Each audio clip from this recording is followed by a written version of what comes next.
Stay tuned, GrokTALK begins in less than 3 minutes.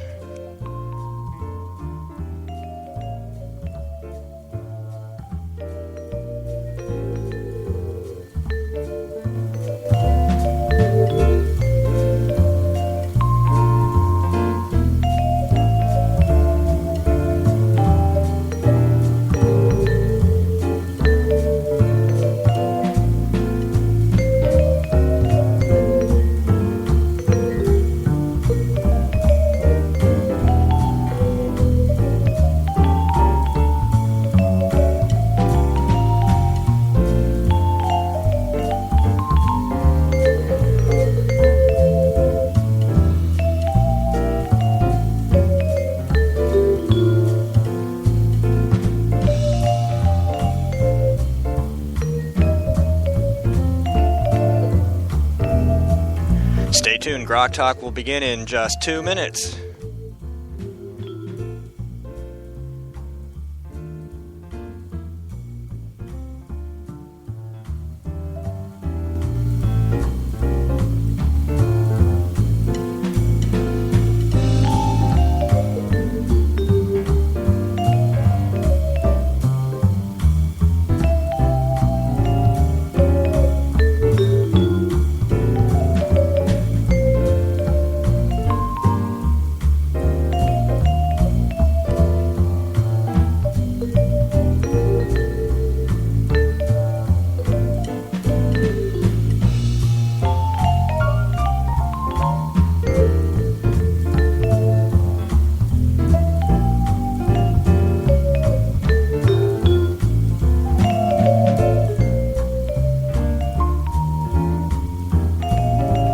Stay tuned, GrokTALK begins in less than 20 seconds.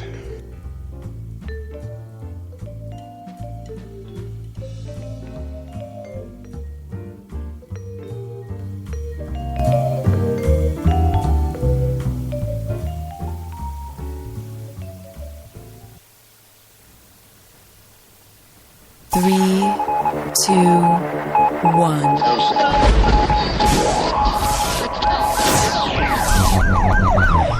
We'd like to welcome you to another edition of GrokTALK, brought to you by New Hampshire's leading conservative blog site, GraniteGrok.com. We are your feared, extremist, right-wing, hard-charging, gun-toting, opinionated, outspoken, rabble-rousing, letter-writing, radio, microphone stomping conservatives and rational libertarians. So get ready for more news and opinion you could only get from GraniteGrok.com. GrokTALK. Good morning. It is show number 100. Yay, show number 100. All right. Welcome to GrokTALK. Happy to be here for the 100th episode. Happy to have been here for almost all the episodes prior to it. And we'd like to thank you for listening, our growing audience, and especially our mobile listeners. We have at least a third, maybe even a half of our listeners are mobile. So we are very excited that you guys are taking us with us on either Stitcher, Spreaker, TuneIn, iTunes, iHeart, or perhaps you listen to us on some other platform, on your PC at GraniteGrok.com or on YouTube. If you are looking on any of those mobile device software apps, then you want to look for GrokTALK, or you can search my name, Steve McDonald, because some of the shows are set up under my name, whether I wanted it or not.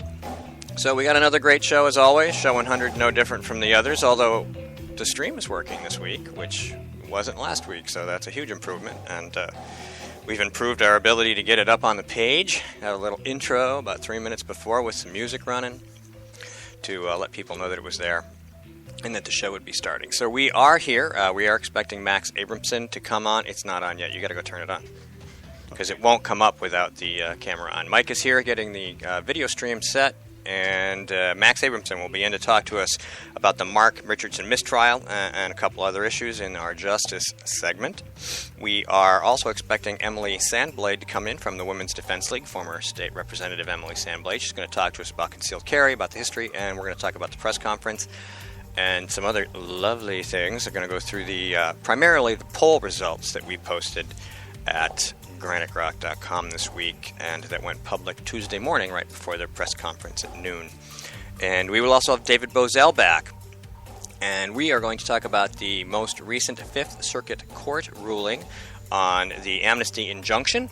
The court held the ruling. It has not been overturned, so that continues to be enforced, and we're going to have a discussion with him about that. And, of course, as always, squirrels and whatever else is that we can come up with to discuss here on GrokTALK. So welcome to Show 100. I have to unplug this. Hang on a minute. There we go.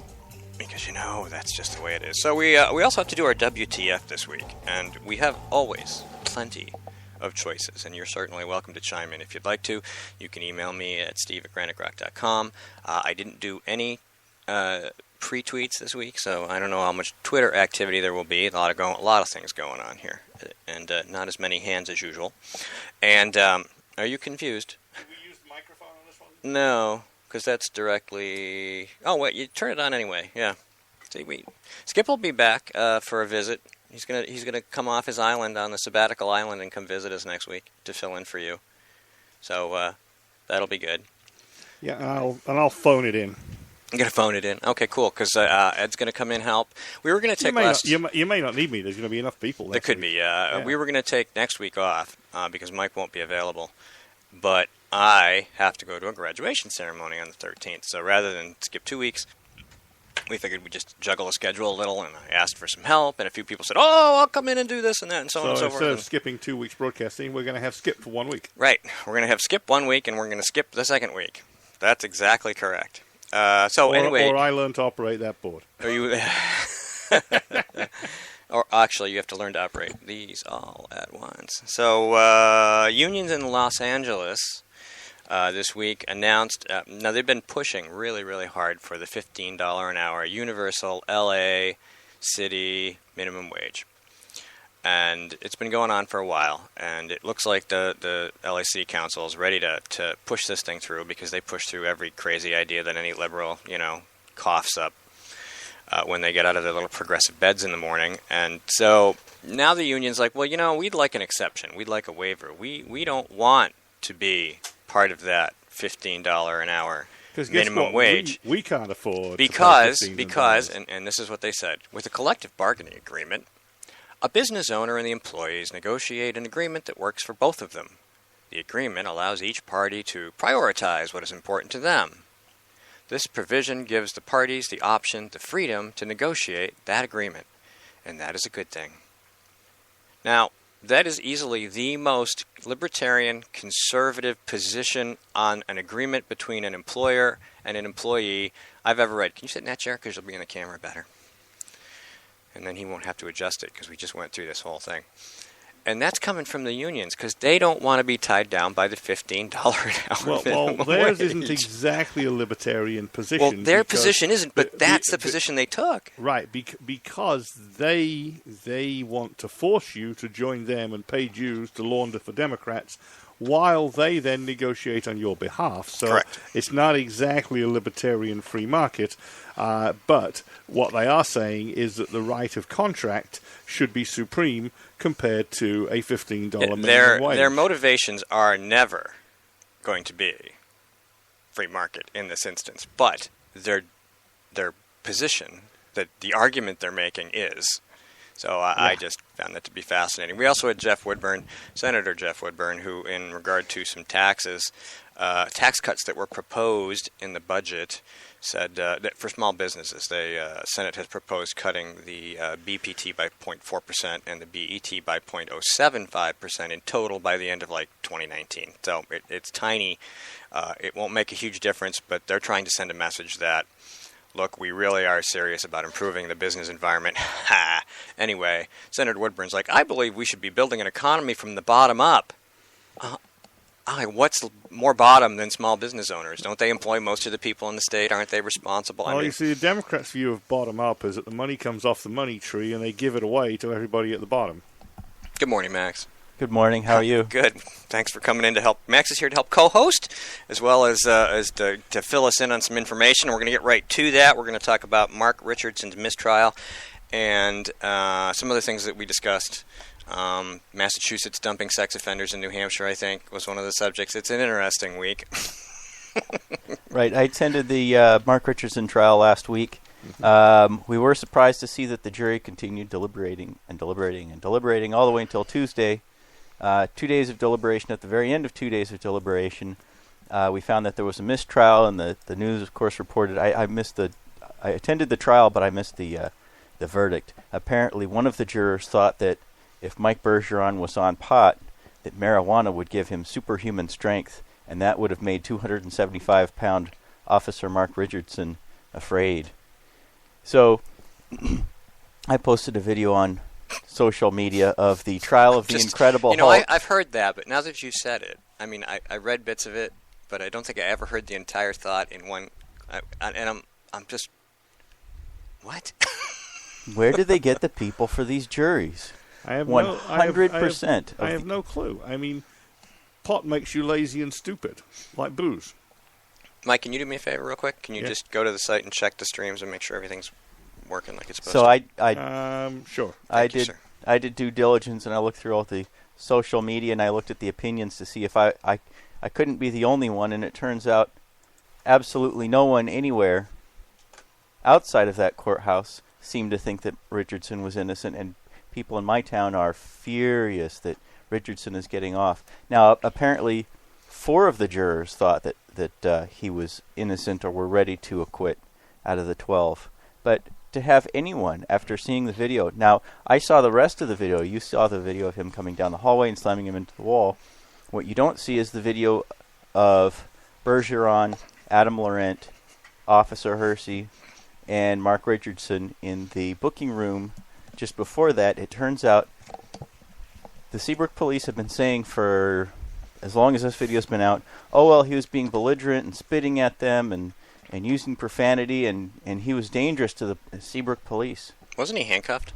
Not at this time. Yet. No, okay. Now, it's every retired police officers chimed in and said, when they were police officers, there are dozens of comments online, if someone's dangerous to you, you handcuff them. That's standard policy. If he's uncuffed, he's not dangerous.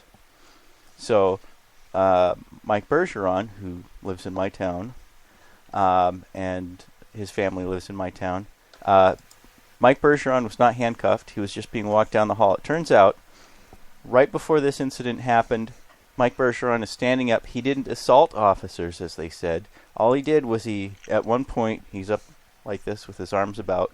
He touches, doesn't even lean into, touches Officer Laurent on the shoulder patch to get his attention, and that was it. Laurent goes off immediately, grabs him by the throat. He's wearing blue latex gloves, grabs him in a chokehold, and pushes him down to the seat and blows up at him.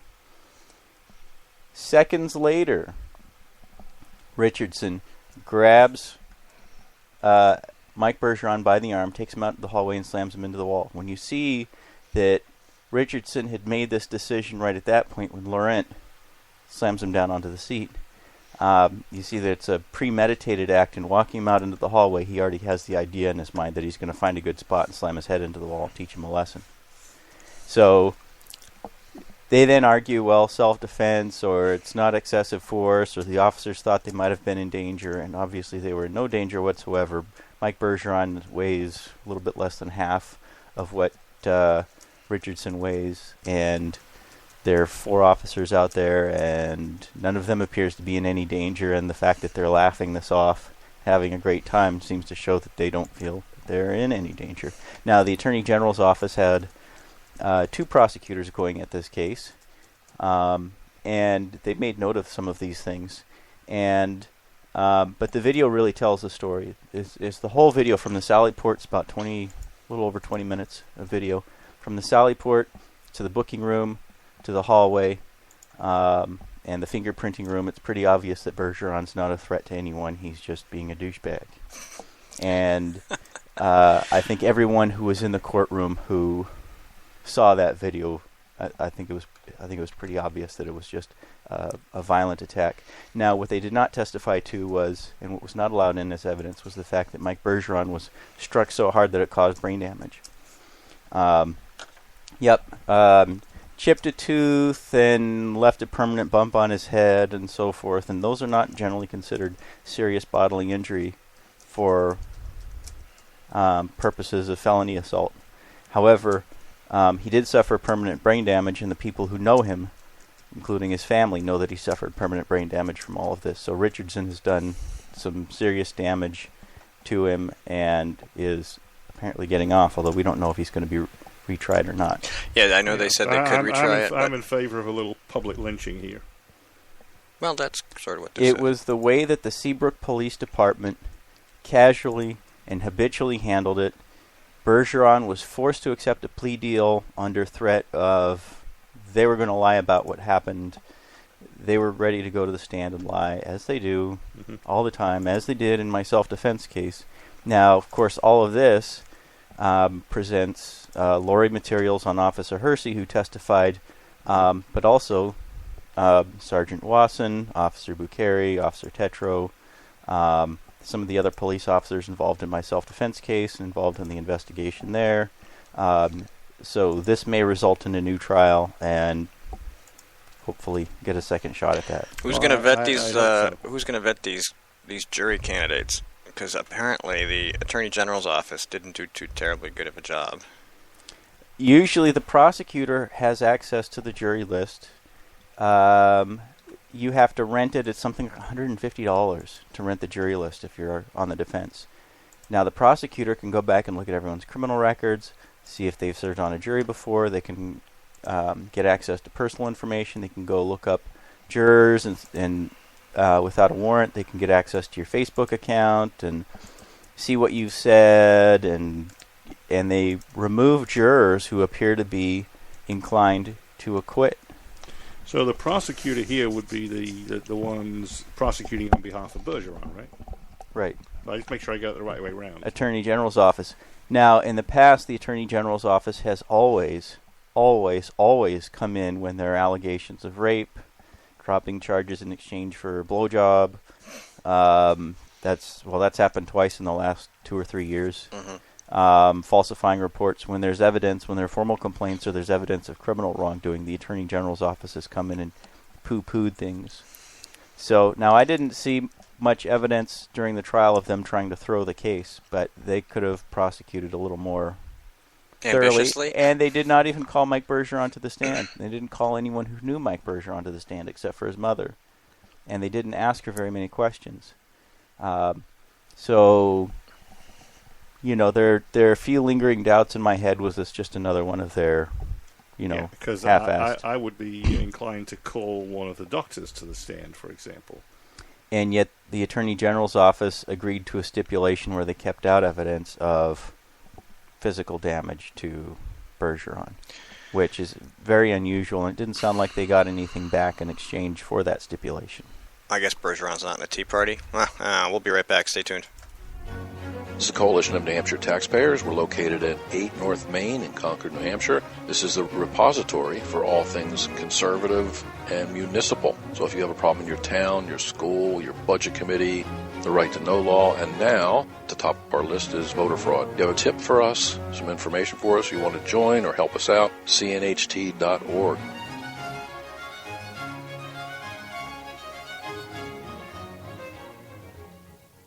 Hi, this is Rich Gerard, host of Gerard at Large in the Morning, the Manchester area's only locally owned, locally operated, focused, and interested riveting radio show, heard live every Monday through Friday from 6 to 9 on 90.7 FM WLMW, New Hampshire Family Radio, and available 24/7 live or archived at GerardAtLarge.com. Be sure to tune in.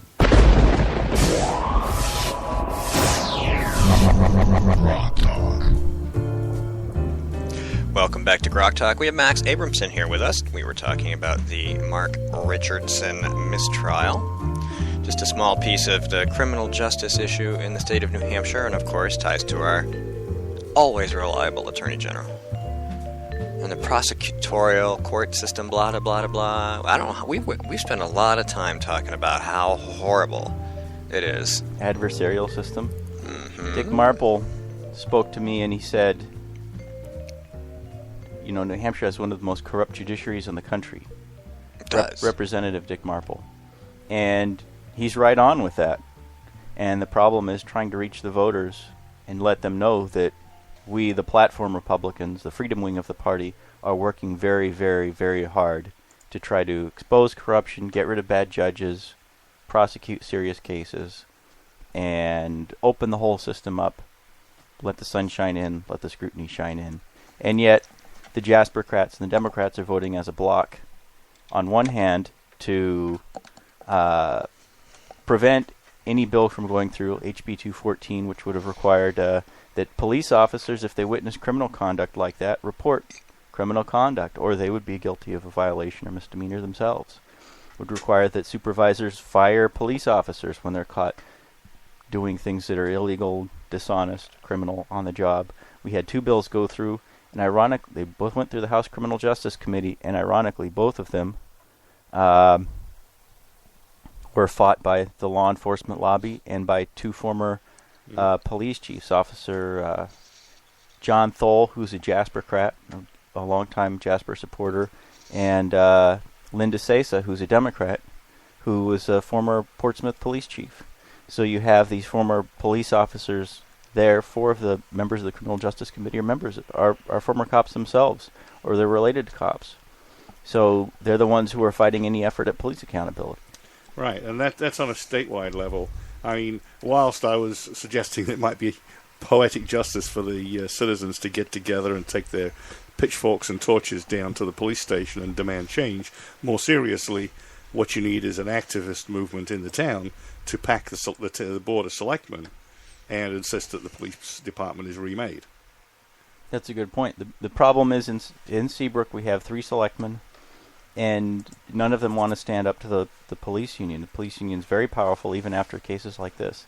They have an extreme amount of political power, even though there are hardly any police officers living in town.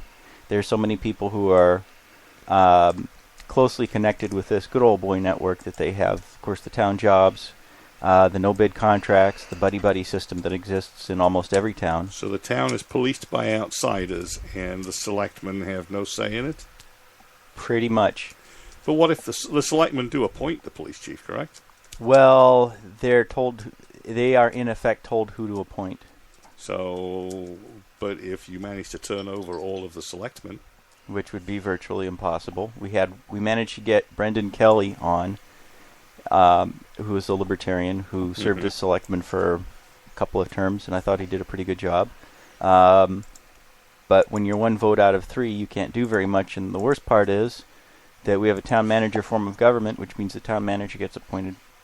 Some guy who comes up from Massachusetts, who's now double-dipping, taking the Mass pension system and the New Hampshire pension, coming for the New Hampshire vested pension. And they're appointed for 3 years, and there's very little accountability there. So you could get elected to selectman, and the town manager's running the town for the whole 3 years that you're in there. No option to recall for corruption? Nope. And that's one of the areas where we have to have changes in statute where the voters can remove a police chief or remove a town manager, or remove an official who's not on the up and up. Yeah, I mean, obviously you don't want the criminals to be able to remove the police chief, but if the majority of the town votes for that, there's a problem. There has to be a smoking gun, possibly literally, when there are, if you can get a majority of the townspeople. And so perhaps that's the right way to look at it. I'm blessed to live in a town where the police are pretty good guys. What town is that? That's Hollis. I think most of the police officers, certainly a majority of police officers and state troopers in New Hampshire, are good officers. Yeah. But when you get a bad one, that's the one who's in the news. That's the one who sticks out. That's the one who people talk about. And that's what people remember. Right. So it behooves the police to police themselves in that case and remove, particularly in the current climate. Yeah, to remove those handful of bad ones. So that they can't do this. And they're not going to, because police officers who police the police, who report bad conduct by other officers, are the ones who your family member calls the police and the police don't show up.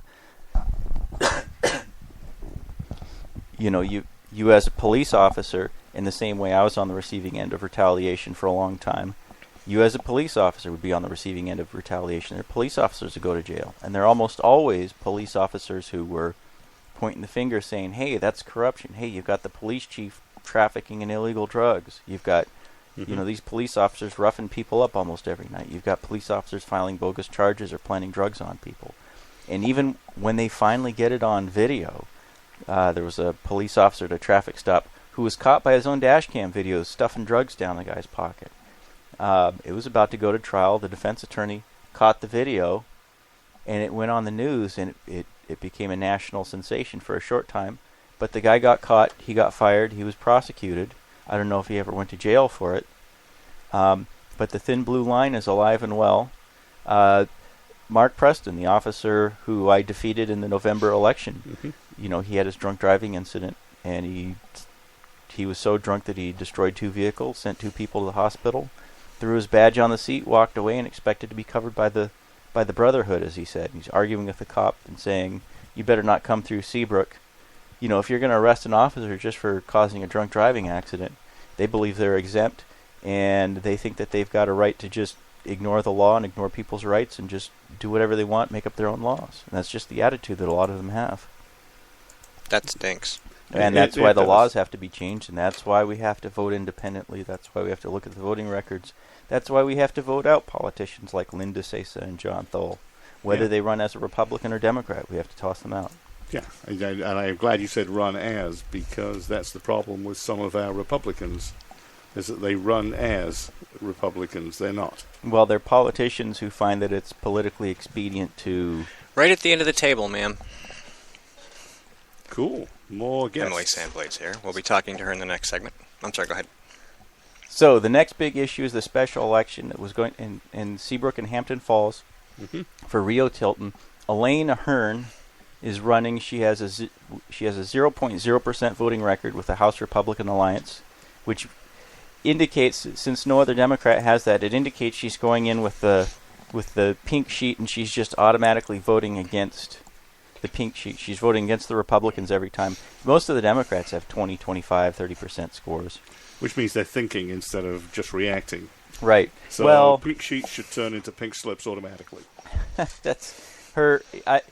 She's made so many public and I think negative comments against conservatives, Tea Partiers, libertarians, everyone who's conservative, and she has voted 100% of the time for, big government liberalism and anti-state policies that, and she's rubbed so many people the wrong way, and she's developed such a reputation as a busybody, which is probably the worst thing that you can be called. It would be difficult to imagine seeing her come back from nowhere versus 19-year-old Rio Tilton, who is pretty widely known. He just graduated from Winnicott High School. And can help her with her wire there. Yeah, hang on. Get the microphone the right side of the wire. Rio is definitely a conservative, and he's of course lifelong Republican, even though he's 19. I'm not sure he's voted Republican a lot of times because he's only had about a year. He is officially 19 now. I think he's turning 19 this month. Okay, so because that'll be another 19-year-old, because he had the shot at being the younger, because Yvonne is 19 and. Well, but she's 19 and a half, so he'll be 19.1. But the election is the special election. 19 and 1/12. Is July 7th at the Seabrook Rec Center, and of course Hampton Falls has theirs at the town hall. And we have, of course, volunteers coming together, and we have a campaign that we're working on out there to try to get people out. Have the Borg showed up yet? I think the Democrats are going to pour a lot of resources into this. Now, unfortunately, this is a border town, and a lot of the Democrats are, if you remember the Carl Gibson case, he's an out-of-state activist who came in. They'll come in, they'll pour the resources in, and I think they've lost 2 special elections despite pouring a lot of their resources in. But the problem is we're on the border, so they have all of Massachusetts to draw from to come into our district and vote. Now, Seabrook and Hampton Falls are both pretty good at policing that kind of thing, but the illegal voting. We have our video cameras ready to, as we did with the last election, we have our video cameras ready to catch people with out-of-state plates coming in and voting that day. And, of course, they'll be reported and they'll be posted online, and all the Democrats who say that voter fraud is a GOP lie will be posting that online and posting video to follow along with that. Sounds like you need a couple of people with one of Skip's favorite toys, the Looksy. Well, everyone has cell phones these days. Although that's true. There was a news story. I think it was debunked that police are being given a device, a dazzler or something like that it was going to flash bright lights very I saw quickly. that somewhere. I remember seeing that. But it sounds like something they would do. Sound weird. But it was to try to there we go. defeat cell phone cameras. Or make it so the video was unusable. Interesting. Technology so you can hide what you're doing. Excellent. Right. We're going to go a little long because... a couple of little concealed cameras, because ideally what you want to be doing is standing in the parking lot, spot the out-of-state plate, and walk in behind the person and watch them take a ballot. Of course, you can't videotape them inside without telling them you're doing it, so it's, not in New Hampshire anyway.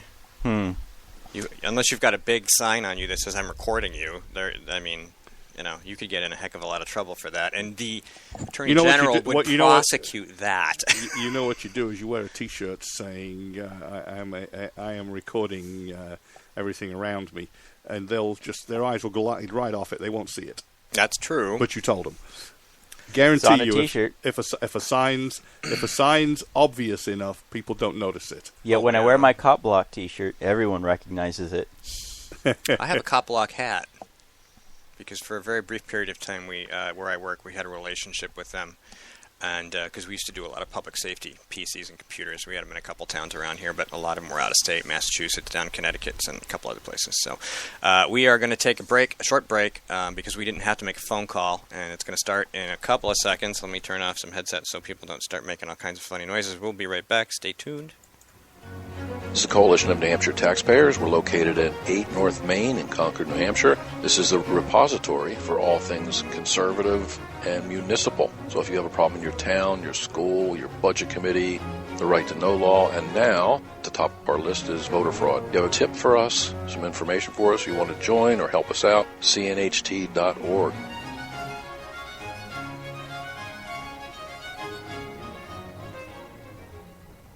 Hi, this is Rich Gerard, host of Gerard at Large in the Morning, the Manchester area's only locally owned, locally operated, focused, and interested riveting radio show, heard live every Monday through Friday from 6 to 9 on 90.7 FM WLMW, New Hampshire Family Radio, and available 24/7 live or archived at GerardAtLarge.com. Be sure to tune in.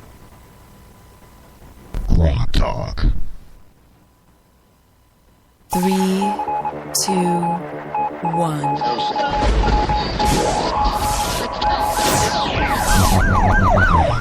We'd like to welcome you to another edition of GrokTALK, brought to you by New Hampshire's leading conservative blog site, GraniteGrok.com. We are your feared, extremist, right-wing, hard-charging, gun-toting, opinionated, outspoken, rabble-rousing, letter-writing, radio microphone stomping conservatives and rational libertarians. So get ready for more news and opinion you could only get from GraniteGrok.com. GrokTALK. And he said all that without moving his lips. I did. Did you notice that? I didn't move my lips once. Welcome back to GrokTALK, episode 100. Don't forget to check us out on Facebook and Twitter. Please do. We do use it. We do updates. All our posts go up. And just search GrokTALK. Granite Grok, not GrokTALK. GrokTALK doesn't have its own.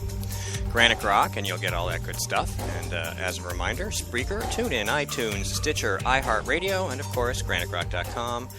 Or on YouTube, my YouTube channel, at least for now. You can check out this and past programs, and there are about 2,000 hours worth of them. So, it's a slow day. Check out GraniteGrok.com and catch up on some politics. You'll be surprised what we've talked about over the years and who our many, many qualified guests have been. But we'd be surprised what we talked about. We would too, because I've gone back and looked, and I'm like, we got to have them on again. So, former Representative Emily Sandblade with the Women's Defense League. You guys had a press conference this week. Yes, we did, and, on Wednesday. Wednesday. I believe it was. It was Tuesday. Was it Tuesday? Tuesday the 26th, yes. And you had a poll. Yes, you guys did a real poll. You didn't just ask a bunch of people in a room. You had an actual poll.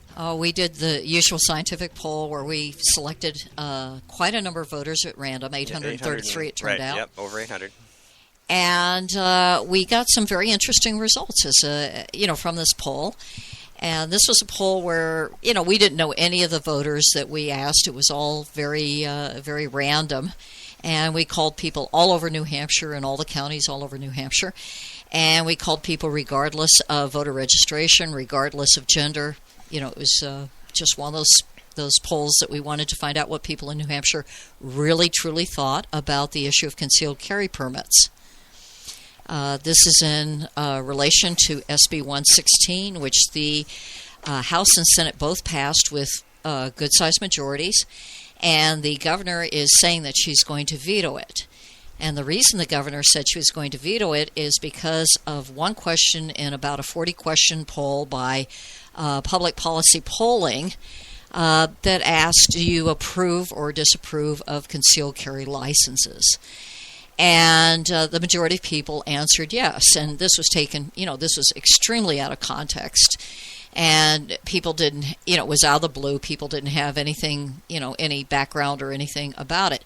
So we decided that because the governor was going to base her veto, or she was apparently basing her veto on the Public Policy Polling poll. There's way too many P's in here. Pretty preposterous public policy poll. Yes, it was a pretty preposterous poll. Put the word push in there as well. Push poll, public policy poll. All right, anyway, before we screw that up. But we decided that we would really see what people really thought about it, so we went into a great deal more detail and asked people what they really thought about different scenarios and different situations. We posted all the PDFs from the press conference. You can see all the polling data online. You can probably get it at Women's Defense League. You can probably see it on the Facebook page. I know Kimberly Morin posted it. I had it up like minutes before the press conference went live. So there's plenty of places to look for it.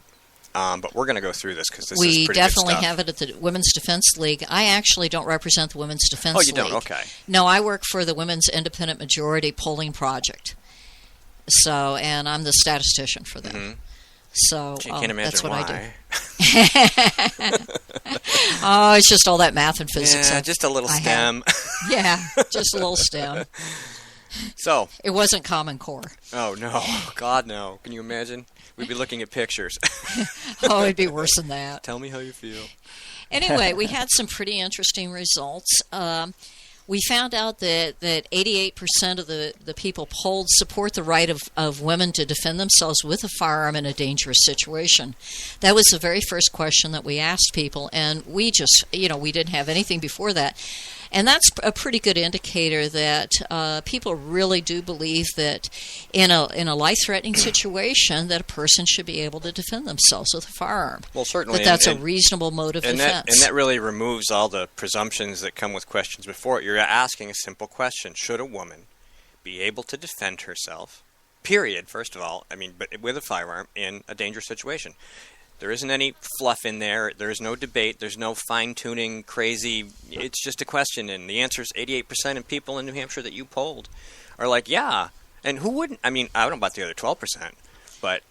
Well, there are some people who don't believe that human beings have a natural right to defend themselves. There's some people out there like that. So, in other words, take a walk in the woods and the bear should win.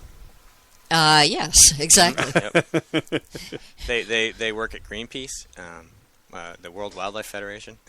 Sierra Club. I have no idea. We didn't really explore what people's political background was or what their biases were. Sarah Brown from the Green Alliance. I don't know if you got that email, the one where she puts in her own little blurb inside it's a form email that they sent out, 50 of them to every rep. It's just the exact same thing except Sarah Brown from the Green Alliance put in a little, in the parentheses, probably all crazy conservative white males who are all beating their wives and have guns and are out of control. And this is what she put in her email, and this got around, and we published it. I think we discussed it on this program, and it was a racist, sexist comment, and we made sure that the public found out about it, and hopefully more people find out about it. And meanwhile, the poll of women says women and folks in general says they overwhelmingly support the right of women to defend themselves. Oh, absolutely. But not the Green Alliance, which is supposed to be an environmental group. Yeah, just slightly over half, 50.7% or some number like that, were female in our poll. And so, it was pretty evenly divided, which is pretty much what we expected. Mm-hmm. We did ask a number of other questions. We asked how people thought about what they thought about Vermont's concealed carry lack of permit. And most people either thought that it discouraged crime or that it had no effect at all on crime. We're talking about 89% thought that. And about 10%, actually it was just slightly over 10%, almost 90% of people thought that it had no effect or had a positive effect. And about 10% felt that for some reason it encouraged crime. But you've got 90% of the population in New Hampshire thinking that Vermont's concealed carry permit is really okay, or the lack of permit that they have. So are 10% of Vermont's population criminals, and they're the ones that would not want the rest to have guns? I was wondering that. Usually I'm used to the idea that 1 or 2% of the population would prefer not to deal with like an armed homeowner or an armed woman, if they were threatening her. I don't think that the criminal population amounts to 10%. Usually, in most places, it's around 1 or 2%. There's not that many bad apples in the barrel, and if we can deal with them. That was tongue-in-cheek, as in criminals oppose concealed carry. They certainly do. Well, they certainly do, because it really increases the risk of what they want to do. Yeah. And I'm of the opinion that a lot of criminals are really risk-averse. They also happen to be work-averse and a lot of other things. But well, they are, and that's why I always tell people and make sure, have a dog if you can. I mean, if you really, unless you're allergic or something, because a barking dog will deter a burglar. They'll go to the next house. They just I don't, actually did a study of that at one point. Did you? Yeah. Well, Years ago. If we have time, we'll get to that. Let's keep talking about this. Okay. We also asked a question, and it was a really big deal question to us. It was something we really wanted to know, and we said that the state law, we did our research, and it turns out that the state law that governs concealed carry right now was set up to prevent union member Irish and Italian and French Canadians, which we didn't have the research at the time but discovered later that French Canadians were also in that group. It was set up to keep them and their families from having concealed firearms. It turned out that in 1922 there was a major strike, 12 to 14,000 workers at the Amoskeag Mills. The strike was a very bitter strike. It went on for 9 months, and when the legislature was next in session, they quickly passed the concealed carry permit system into law. And the idea was that the police chiefs of whatever town or city you were in would suddenly be able to deny anybody the right to carry concealed. And it was used to great effect, of course, in Manchester, because union members weren't able to get, if the police chief found out that they were union members, they weren't able to get concealed carry permits. And so we asked people if they supported or opposed the ability of the local police to make decisions about issuing permits based on their judgment of suitability, which is what the law says. They get to decide what suitability is. And suitability isn't even defined in the RSAs. So, and we asked, can they do this even when such decisions can be based on political, union membership, gender, or racial bias? And 71% of the voters are opposed to police being able to issue permits, concealed carry permits, based on their judgment of suitability. And that's in spite of the fact that people, over 70% in the PPP poll says, yes, the police should issue concealed carry permits. Of course, we know that there was no context provided, or it was just out of the blue, question out of the blue, isolated, and that was it. If you have the choice between no permit and the police issuing the permit, then it's probably a good idea to let the local police issue the permits. If the choice is between not needing a permit and having the local police have discretion, then the vote goes the other way. Yes, and that's one of the things that I think that Maggie is trying to ignore, when she talks about vetoing this bill. We also asked we had some interesting things. I found out statistically one of the interesting things that happened was that 23% of the voters who supported issuing permits, out of the 30, about 29% or so, they also believe that Vermont's concealed carry policy either discouraged crime or had no effect. So I thought this was a pretty good case of cognitive dissonance, where we recognize that another state that doesn't have any concealed carry permits, that doesn't believe in that system, and we're getting more and more states that don't. People can see that it works. that there's really no problems that come about because they aren't permitting everybody. And yet they still want permits. Yeah, I don't have a permit because I don't want to be on anybody's list. I'll carry open if I have to. I understand that, but one of the things that came up at the press conference was that if you're walking down the street and you're what, about 8 or 10, 12 inches taller than I am. I'm a 5'0" woman. This morning I weighed about 120 pounds. So and I'm for the viewers who or for the listeners who don't know me, I happen to be shall we say late middle age. And if I'm walking down the street on the other side and you're walking down the street and we're both open carrying, I'm much more likely to get harassed, or somebody may attempt to steal my firearm, or a number of other things may happen as a result of that, or I might get swatted because I would be a much more attractive target. Mm-hmm.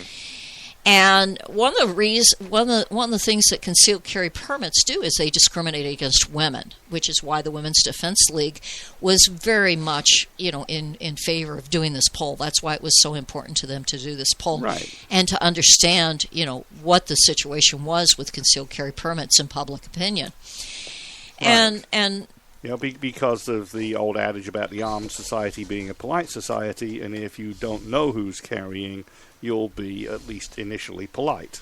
Oh, absolutely. There's no question about that. But the other thing is that women tend to be the victims of violent crime, often enough. And unfortunately, we're not physically able to defend ourselves quite as well with our fist or with our strength as men are. That's just the reality.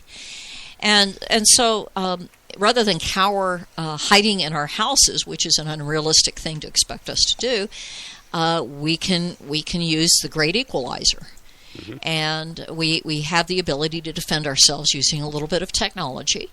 And there is no reason why we should be discriminated against in our ability to defend ourselves. And yet concealed carry permits clearly do that. All right, we're going to take a really short break, and we'll follow up on the rest of the poll when we get back. Hi, this is Rich Gerard, host of Gerard at Large in the Morning, the Manchester area's only locally owned, locally operated, focused, and interested riveting radio show, heard live every Monday through Friday from 6 to 9 on 90.7 FM WLMW, New Hampshire Family Radio, and available 24/7 live or archived at GerardAtLarge.com. Be sure to tune in. This is the Coalition of New Hampshire Taxpayers. We're located at 8 North Main in Concord, New Hampshire. This is the repository for all things conservative and municipal. So if you have a problem in your town, your school, your budget committee, the right to know law, and now, at the top of our list is voter fraud. You have a tip for us, some information for us, you want to join or help us out, cnht.org.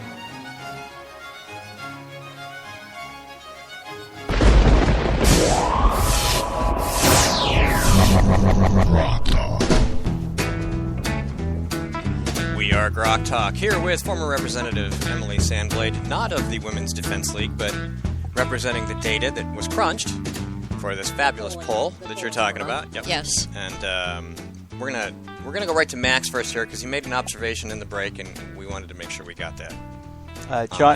John Arlott Jr. wrote a book. He compiled a comprehensive set of studies on gun control and looked at the crime statistics and looked at what the actual causes of crime were. And, of course, he found that the shall-issue states, which we're trying to become with SB 116, had the lowest violent crime rates. But what he found was the violent crime rates are affected the most, and by far, women were the biggest victims. Women are hurt the most by gun control laws. Women benefit the most because they tend to be smaller and they tend to be victimized a lot more. Women benefit the most if they're allowed to keep and bear arms, and a lot of police chiefs are denying women the right to keep and bear arms. They're refusing to issue permits to women for who knows what reason or reasons. Okay, so back to the poll. Actually, our next poll question was relevant to that as well. And we asked people, we noted that concealed carry permits under state law can take up to 14 days to obtain.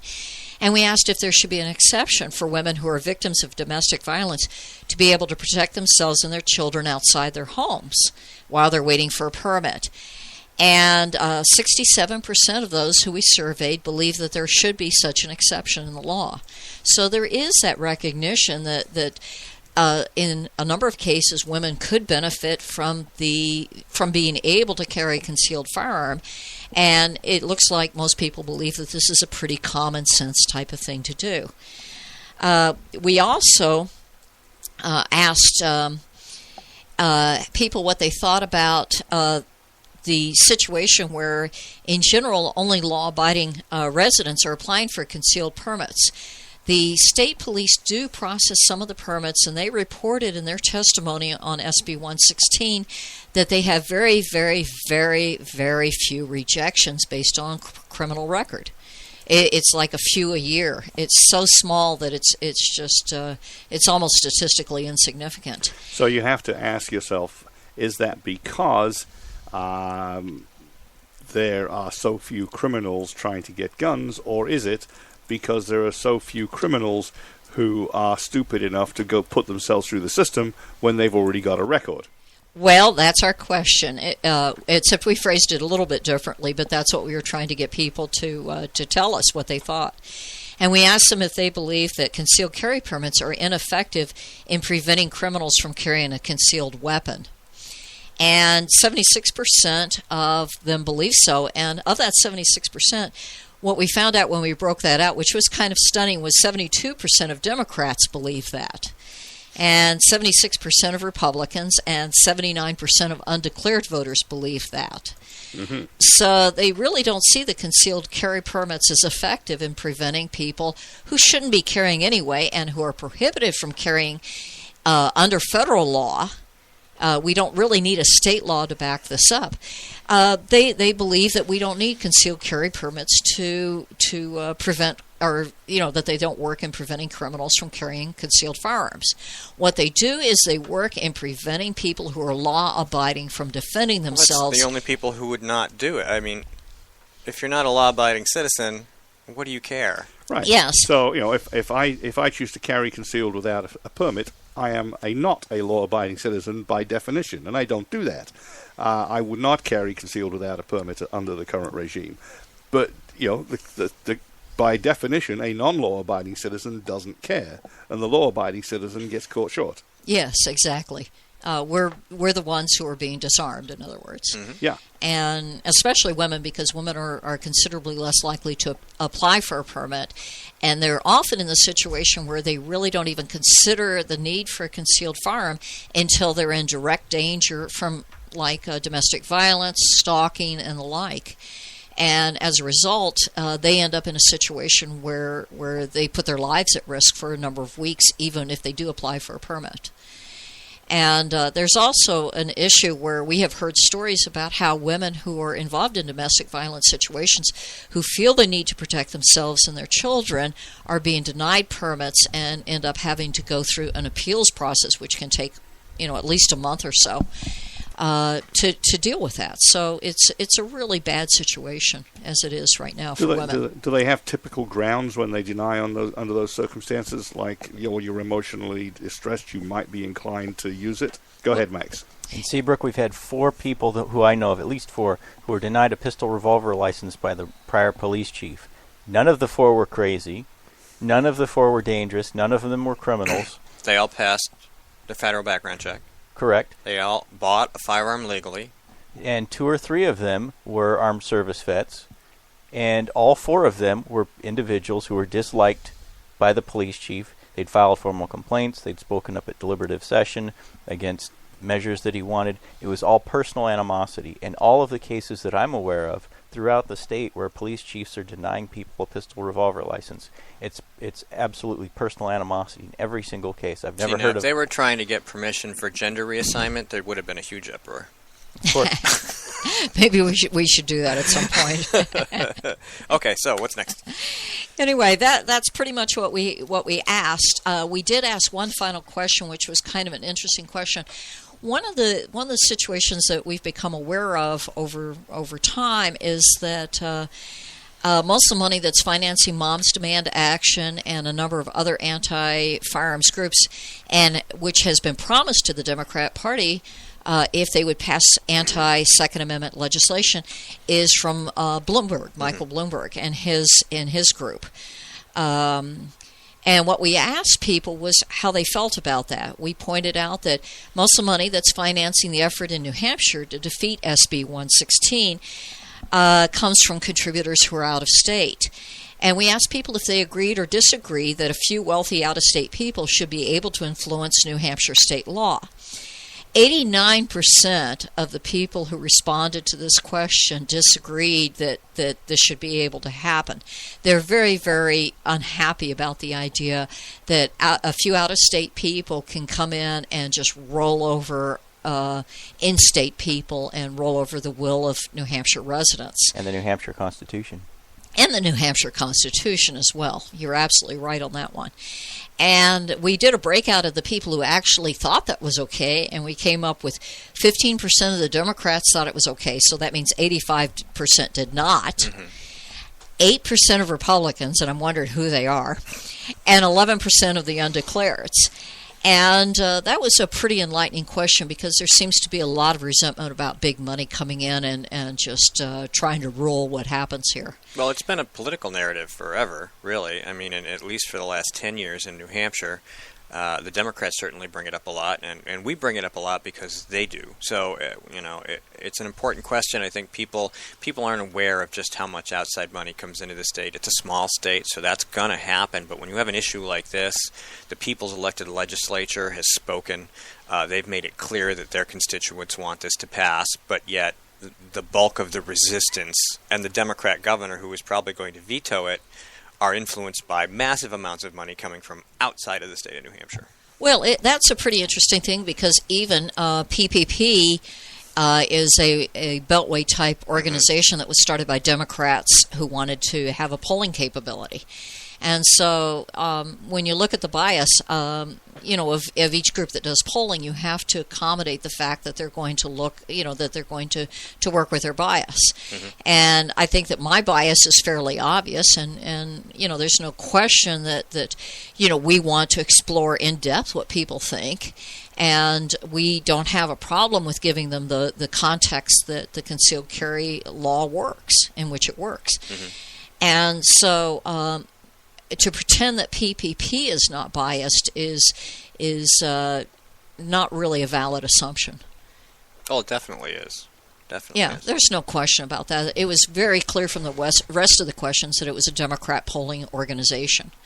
And if the governor wants to use the results of that poll to support her desire to veto, then she would have to totally ignore what we found. And I think that needs to be pointed out. And I'm sure she'll try to ignore that. But, I mean, it's well known that public policy polling is a Democrat-based organization, so much so that when they find good results for a Republican candidate, it's considered to be an exceptional verification or validation of that candidate. All right, we have 2 minutes. I want to hear about the dogs. The dogs? Real quick. Dogs, barking dogs, crime. Didn't you? Oh, the barking dogs. I did a study a number of years ago for a neighborhood group that had about 400 homes, and they were having a tremendous rash of break-ins. I mean, it was just epidemic. And one of the things that I tried to do was I tried to figure out what factors for this group. I tried to figure out what factors would keep your home off the list of homes that were going to show up in the police reports. And one of the things that I found out was the biggest single factor, and it was almost universal, the biggest single factor that kept your home from being broken into was having a dog. In the group of 440 some odd homes, only one home that had a dog actually got broken into. This neighborhood was in real problems because some of the break-ins were home invasions. And those are extraordinarily dangerous, very frightening. Yeah, because they don't care about dogs or you. Yeah, they don't care if they don't care about dog. If they don't care, if they're stupid enough to come in when somebody's at home, then they don't care about you at all. They think they can take control. And home invasions are extremely dangerous for the homeowner and the occupants of the house. So it turns out that if you have a dog, you're much, much safer. And the interesting thing I found when I was out campaigning for state rep, was that there's an awful lot of people in New Hampshire who have dogs. Mm-hmm. And I actually think that actually keeps the crime rate down here. I'm sure it reduces a lot of property crime. Yeah, absolutely. Yeah, I think it does. I think in a rural state there's a tendency to that anyway. The rural people are more likely to have dogs. I was going to say, because my house is closer to the street, but my neighbor's house is set back, and so they're a bigger target to begin with, but they don't have dogs because one of the women who lives there is allergic. But they got broken into, and my wife's like, well, people might break into our house. And I'm like, no, they're not, because we have two very large dogs, and they sound like large dogs when they bark. So when people come up to the door, or they're making noise outside, and the dogs start barking, they're going to go, let's go check out the neighbor's house. This is GrokTAK. Doctor? No, Emily. Emily. Just Emily, no doctor. All right, Emily Sandblade, thank you so much for coming in. We'll be back with David Bozell. Stay tuned.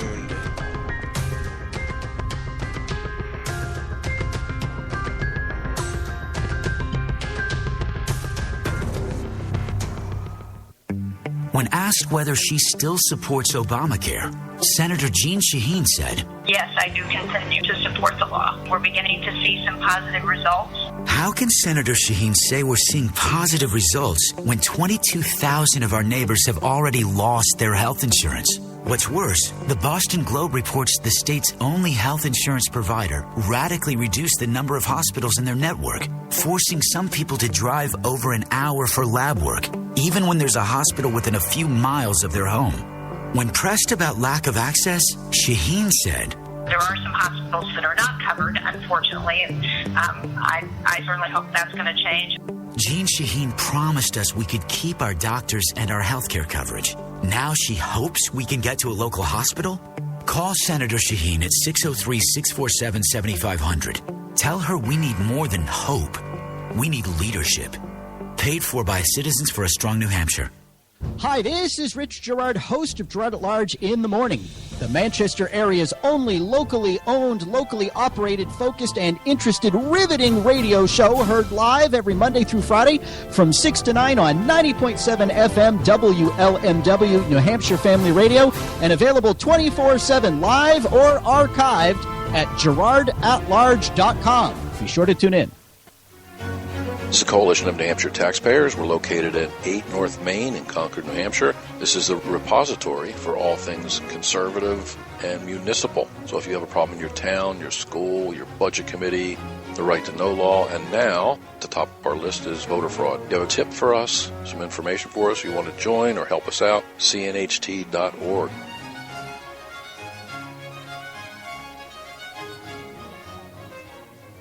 Hi, this is Rich Gerard, host of Gerard at Large in the Morning. You're listening to GrokTAK. 3, 2, 1.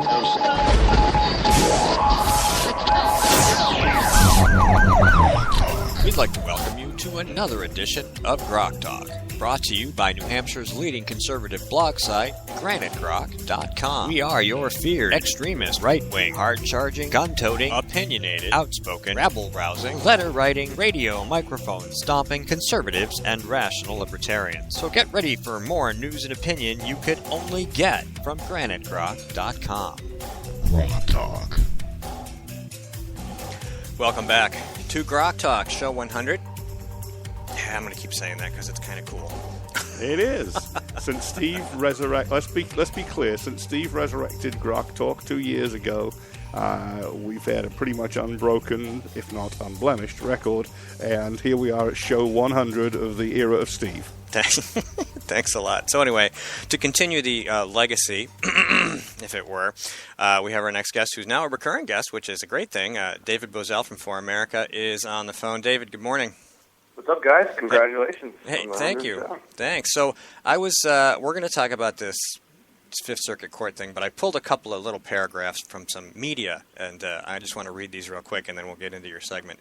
New York Times, a federal appeals court on Tuesday denied the Obama administration's request to lift a hold on the president's executive actions on immigration, which would have granted protection from deportation, as well as work permits to millions of immigrants in the country illegally.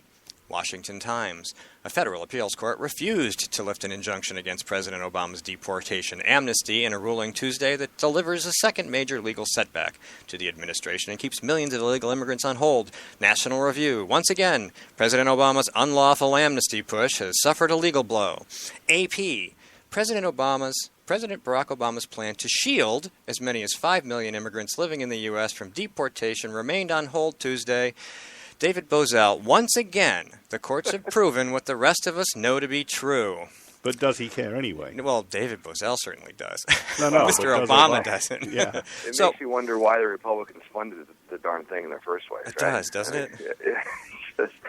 They had 26 states sue against this, and then a number of congressmen also signed on to the brief. But at the same time, they authorized the funding for it. So we'll see where it lands, and we'll see where it lands in the appropriations process. I haven't heard from any of the committees that within the jurisdiction of Homeland Security committees that there's been a stay on the appropriations. Mm-hmm.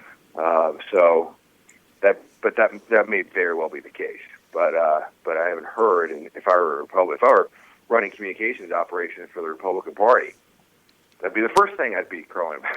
We're going to protect the American taxpayer now that the Fifth Circuit has ruled against the president. But they were on the right side of the argument from the very beginning.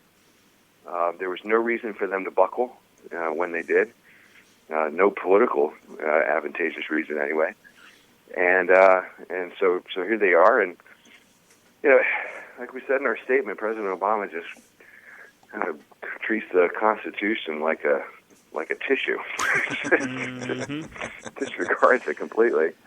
But the left just keeps coming. This isn't something that'll dissuade them. The left will just keep picking at this in any which way they can and tie the system in knots, because that's what they do. And it's going to be up to the Republican Party, the upper echelons of the leadership, to decide who they're for. Are they going to be on for the Constitution and for protecting the resources of the American taxpayer, or are they going to continue to support President Obama's agenda? There was another piece of media that I grabbed that said that this was actually overturned on what they called fairly arcane legal and procedural grounds. Something about notice and comment, failure to pass the program through the rulemaking process governed by the Administrative Procedures Act. None of this really matters to most people. I think, like you said, most Americans are like, there's a law that Congress needs to be the one making these decisions and, like you said, appropriating money. Shouldn't just be... The American Procedures Act, the Administrative Procedures Act, that is actually kind of a big deal, because that's where a lot of these challenges are coming through. Mm-hmm. Is the administration not adhering to that act, the APA for short. And so that's where a lot of this stuff is being argued through. So that's actually, it's inside baseball stuff. Mm-hmm. But that's kind of an important deal. Senator Langford out of Oklahoma is really pushing that as a talking point. So the way this is written, it sounds like this is a way to get him what he wants without having to go through Congress, though. Maybe I read it wrong. I don't know. Well, perhaps.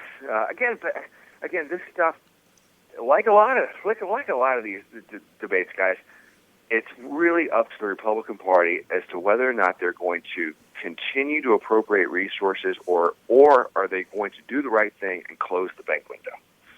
And that's where we talked about this a couple weeks ago, but it's a simple system of government under which the founders created for us. The president can declare anything that he wants. It's up to Congress to decide whether or not they want to appropriate the resources for it. Right, and they may not like it. It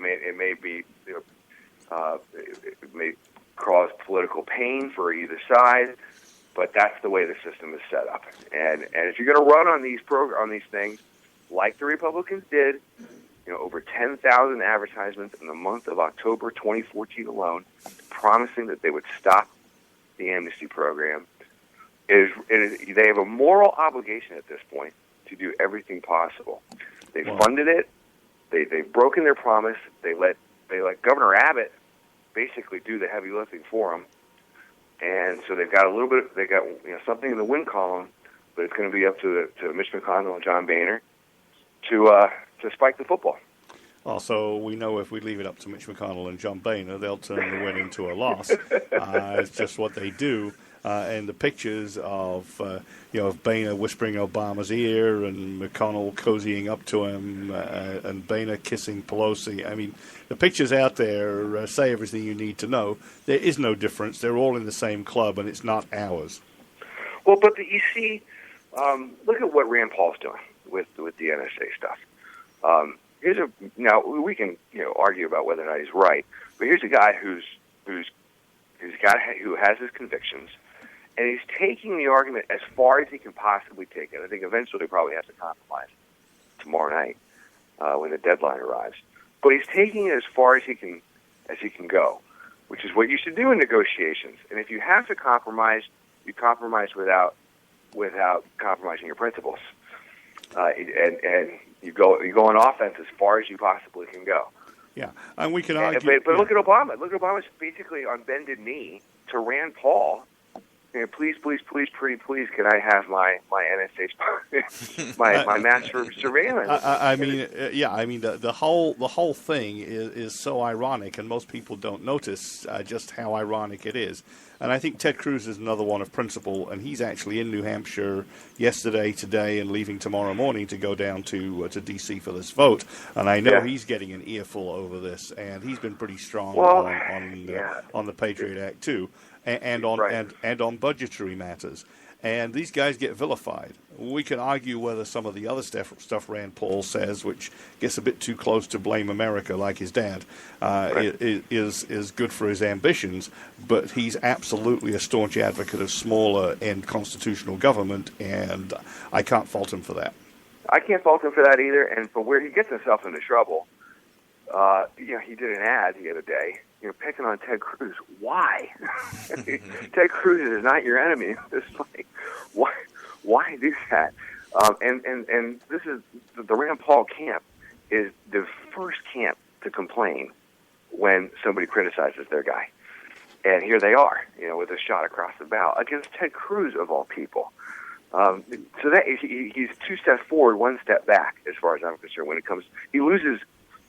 His argument loses credibility when he does stuff like that. Yeah. But that being said, just political negotiations, he's doing everything possible to stand up for what he believes in. You only wish that his senior senator in Kentucky would do the same darn thing just once.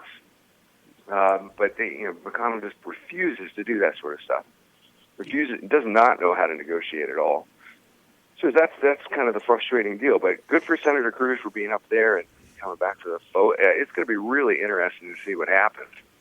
Whether or not Rand Paul lets the Freedom Act be the compromise, which I think this should be. When I hear Rand Paul and Ron Paul speaking out against U.S. intervention, what I hear is they're not criticizing America, they're criticizing the government. They're looking, and it used to be back in the days that the conservative foreign policy was a policy of non-intervention.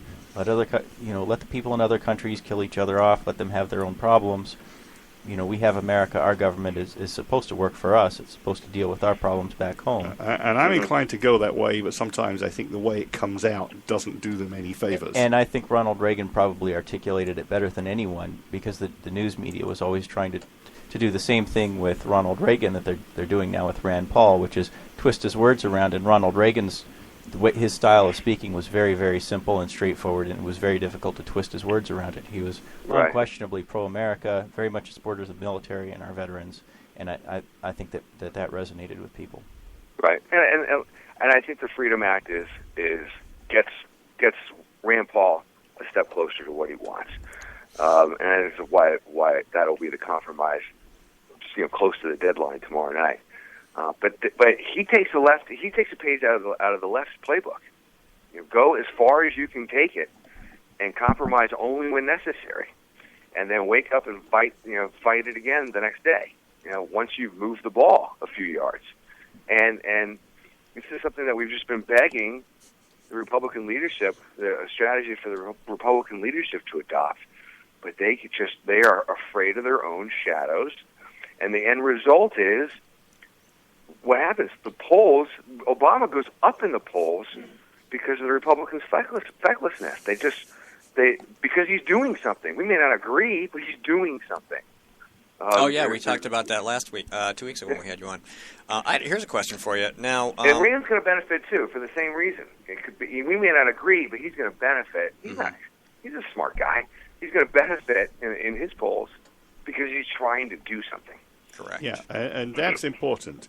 We understand we have to have some spying on enemies overseas, but just about everybody thinks the Patriot Act went way too far and allows too much warrantless intervention domestically, which is totally unconstitutional. And that's where the national security hawks misread the public, I think. Yeah, I agree. So, David, obviously 26 states are filing this suit, which for those of you who took Common Core is more than half. And the states will probably not back down. Jeb Bush would be very proud of you. So Obama could take this all the way to the Supreme Court, but he's had horrible luck there. Is it going there, do you think? If it goes there, it's going to go there at a glacier pace, and it may not reach there by the time he's out of office. So, I mean, they're not going to take it up before this June session. Obviously, and so that would put it to the fall session, and they usually keep the big cases for the next June session, and so that would be 2016. And at that point, you're in the throes of a presidential cycle, and I think Chief Justice Roberts, is doing everything possible to punt this stuff back to Congress because he understands the system of government under which we live in. Figure this stuff out. Stop asking us to bail you out. Again, I'm going to beat a dead horse here, but the president can declare whatever he wants, but it's up to Congress to decide whether or not they're going to appropriate the money.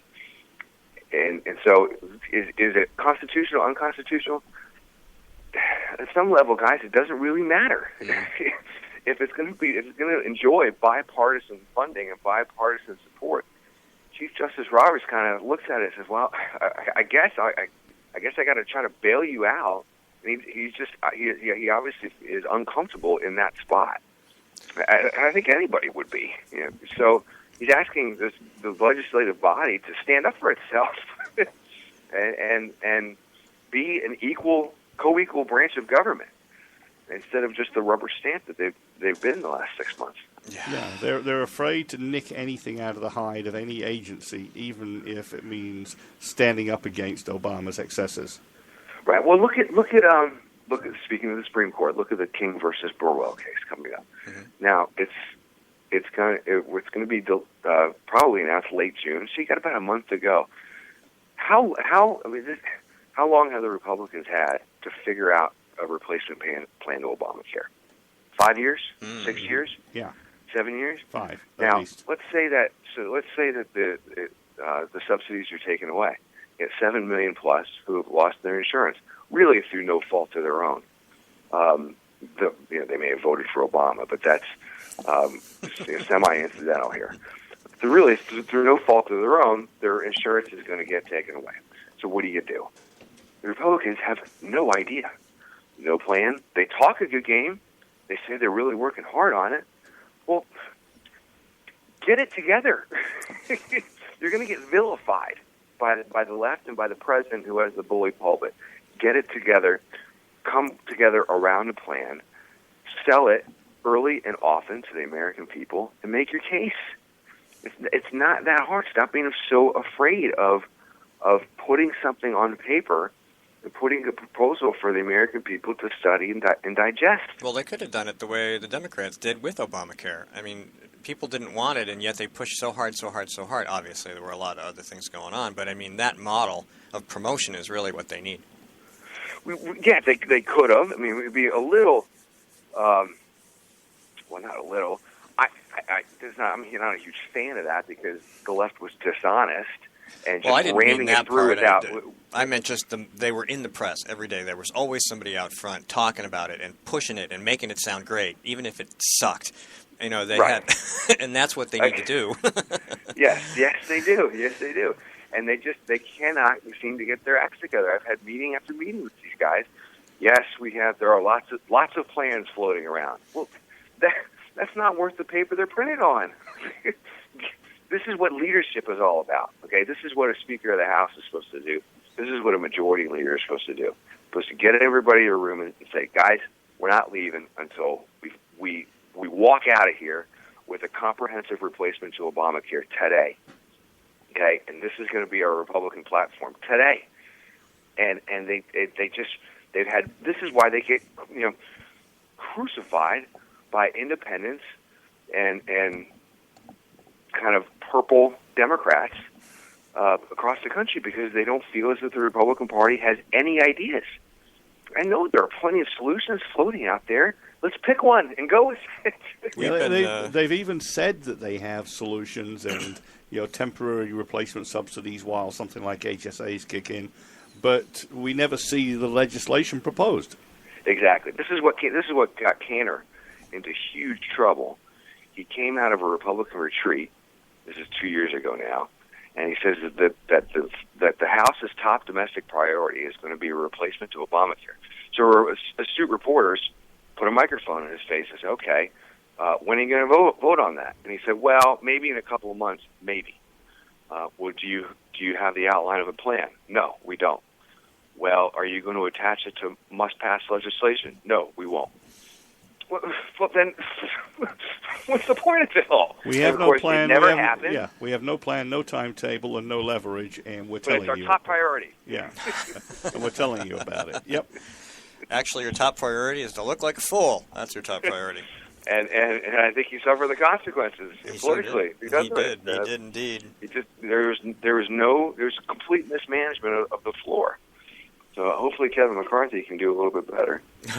We can hope so. All right, well, we're just about out of time here. I want to thank you again for joining us. Maybe we'll see or hear from you again in a couple of weeks. Who knows? Absolutely. No problem, guys. All right, it's been a great pleasure. Thank you, sir. Thank you so much. Bye-bye. Okay, so David Bozell, we're going to take a quick break. We'll be right back. Hi, this is Rich Gerard, host of Gerard at Large in the Morning, the Manchester area's only locally owned, locally operated, focused, and interested, riveting radio show, heard live every Monday through Friday from 6 to 9 on 90.7 FM WLMW, New Hampshire Family Radio, and available 24/7 live or archived at GerardAtLarge.com. Be sure to tune in. This is a coalition of New Hampshire taxpayers. We're located at 8 North Main in Concord, New Hampshire. This is the repository for all things conservative and municipal. So if you have a problem in your town, your school, your budget committee, the right to know law, and now at the top of our list is voter fraud. You have a tip for us, some information for us, you want to join or help us out, cnht.org.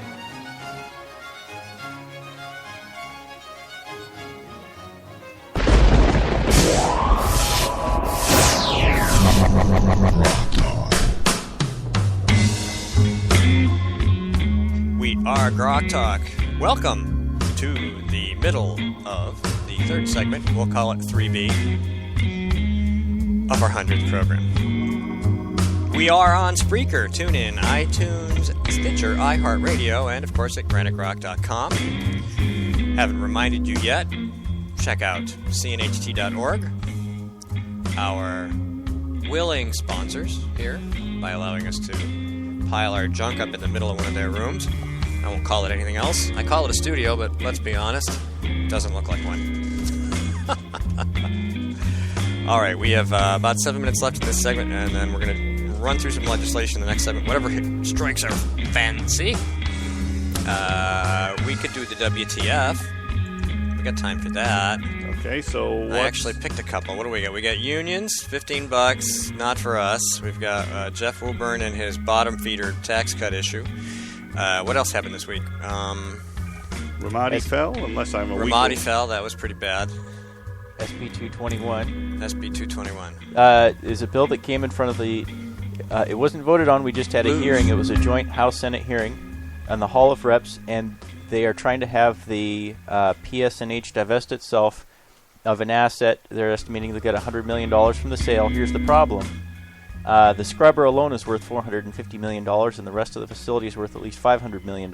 So they would be they're talking about getting rid of a $1 billion facility for $100 million, and to get the best deal possible, they're going to use the ratepayers, which is us, I forget the exact term, back up and guarantee the return on investment. So it sounded like a good deal when they were talking about saving us 10% on our utilities, but as we start looking into the details, it starts looking more and more like SB 113. So we're gonna be on the hook for I don't know, $900 million, something like that. Well, how much is PSNH Eversource supposed to get back? The sale, they were estimating $100 million. Okay, and then that doesn't cover the cost. They've obviously got more costs sunk into that facility. Right. So that means we get... Are they? I mean, is it a benefit to them to get it off their back? Is that what it is? Or it makes absolutely no logical sense to me. I can't figure out the rhyme or reason. It sounds like another Balsam's bill. Susan, if you're listening, we're going to have a conversation about this because you'd be more likely to know than anybody else. Yeah, that's our in-house power engineer, Miss Susan. So they had another one of those presentations, a sales pitch of sorts, and we're going to be looking into it a little bit more, and we'll discuss it probably Tuesday morning and again Wednesday morning, and see what the deal is on that. Something just doesn't feel right about that bill. So the way that they're jimmying with the numbers, a good honest bill is one where they just do one thing, not where they bundle a whole bunch of different things together as some kind of deal. And aren't they still aren't they still trying to pay off the scrubbery? I mean, that was... That's my understanding is that was a 1996 decision by the legislature. There was no cost limit put on it, and it turned into a fiasco, went way into cost overruns. And I'm not sure if there's still bonds on it or not, but remember, this is 20 years ago. They make decisions like this, and perhaps they're not doing due diligence, or perhaps they're not doing the research, or perhaps somebody's related to someone else, and contracts go out to someone's sister's cousin's brother, and we're on the hook for millions and millions of dollars for things like this. Now, luckily, we do have the New Hampshire State House, so while other states are pushing through light rail boondoggle after commuter rail boondoggle after bailout after bailout after bailout, most of the time in New Hampshire, these kinds of bailouts and sweetheart deals get killed in the State House. But the State Senate has not shown any opposition, as far as I can see, to SB 221. Then we all received an email about another bill, SB 179, which came out of the Election Law Committee. Now, this is the interesting thing that came from the House, quote-unquote, Republican office, using my bunny ear quotation marks. We were told that our committee whips would be getting a hold of us in the next few days about asking our opinions and our positions, whether or not we're going to be there Wednesday, how we're going to be voting on SB 221, 179, and 133. And then, of course, making their case for or against these bills. Now, SB 179, there was recently a New Hampshire Supreme Court case where they said that the previous election law dealing with domiciles was too vague. The definition wasn't clear enough. So they've come up with another definition in response. Unfortunately, it doesn't look like the new definition in this bill is much clearer than the old definition. Somebody should amend it with the definition in Black's Law Dictionary. That ought to clear it up. Or Webster's. I think that even Webster got it better. Yeah, I would believe that. Well, what is a domicile? What does it mean when you say that you intend to continue to live here after the election? What does it mean when you have lived here? Does it mean that you've just spent the night here as a campaign volunteer for a few weeks? Well, I think we've got the law book out there in the office that in Black's. We have a copy of Black's Law Dictionary somewhere as well, and there's a very specific difference between domicile and residence. We had Ed Nail on last week, and a few weeks before that, we covered every time he comes in.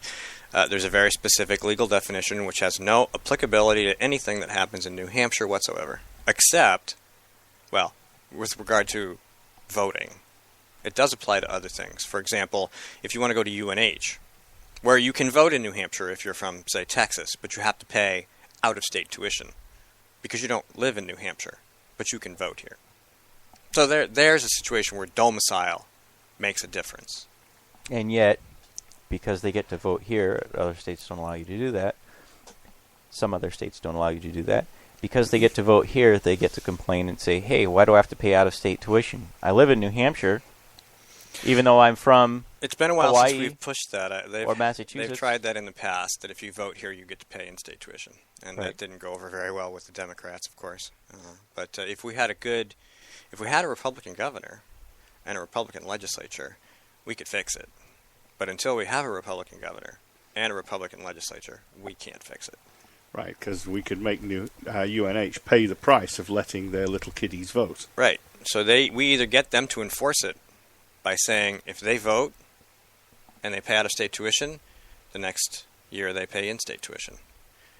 UNH couldn't operate because they're so mismanaged now as it is. They waste money like nobody's business. And all it does is, and then you've got the student loan deal, the scam, free money basically. The government backs the loans. The colleges keep raising the tuition because they know they can get the money. And then the students are stuck with the debt. The government's sitting there waiting, going, well, we might be able to help you. Excellent.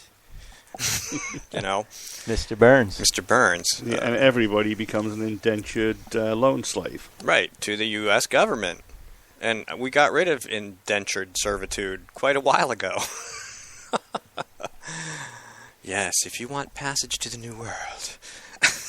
So there's another bill. There's a little bit of turmoil in the community college system. There's also been some mismanagement there. Other states are going to four-year programs. Community colleges and technical schools are offering four-year programs. It turns out it's a huge money saver instead of costing money because they can attract a larger number of students. They can amortize their costs. They can fill their classrooms. They can add additional courses. They don't have to turn as many students away because they have 3 different college composition classes or 5. And they're relatively low priced, and now they can compete with the big universities for a lot less bucks. Under $3,000 a semester. And they can use... I know because I have 2 kids going to community college. And I am going to community college also. So I just...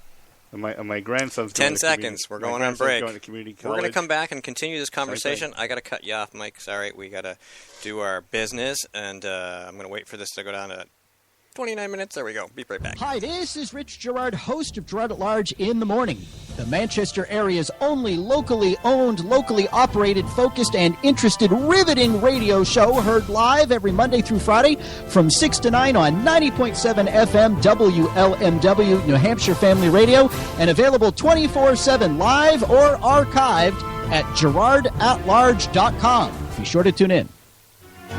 This is the Coalition of New Hampshire Taxpayers. We're located at 8 North Main in Concord, New Hampshire. This is the repository for all things conservative and municipal. So if you have a problem in your town, your school, your budget committee, the right to know law, and now at the top of our list is voter fraud. You have a tip for us, some information for us, you want to join or help us out, cnht.org.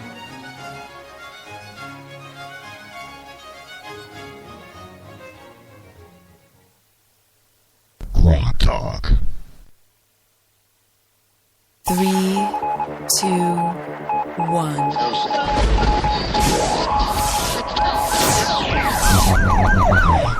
We'd like to welcome you to another edition of GrokTALK, brought to you by New Hampshire's leading conservative blog site, GraniteGrok.com. We are your feared extremist, right-wing, hard-charging, gun-toting, opinionated, outspoken, rabble-rousing, letter-writing, radio microphone stomping conservatives and rational libertarians. So get ready for more news and opinion you could only get from GraniteGrok.com.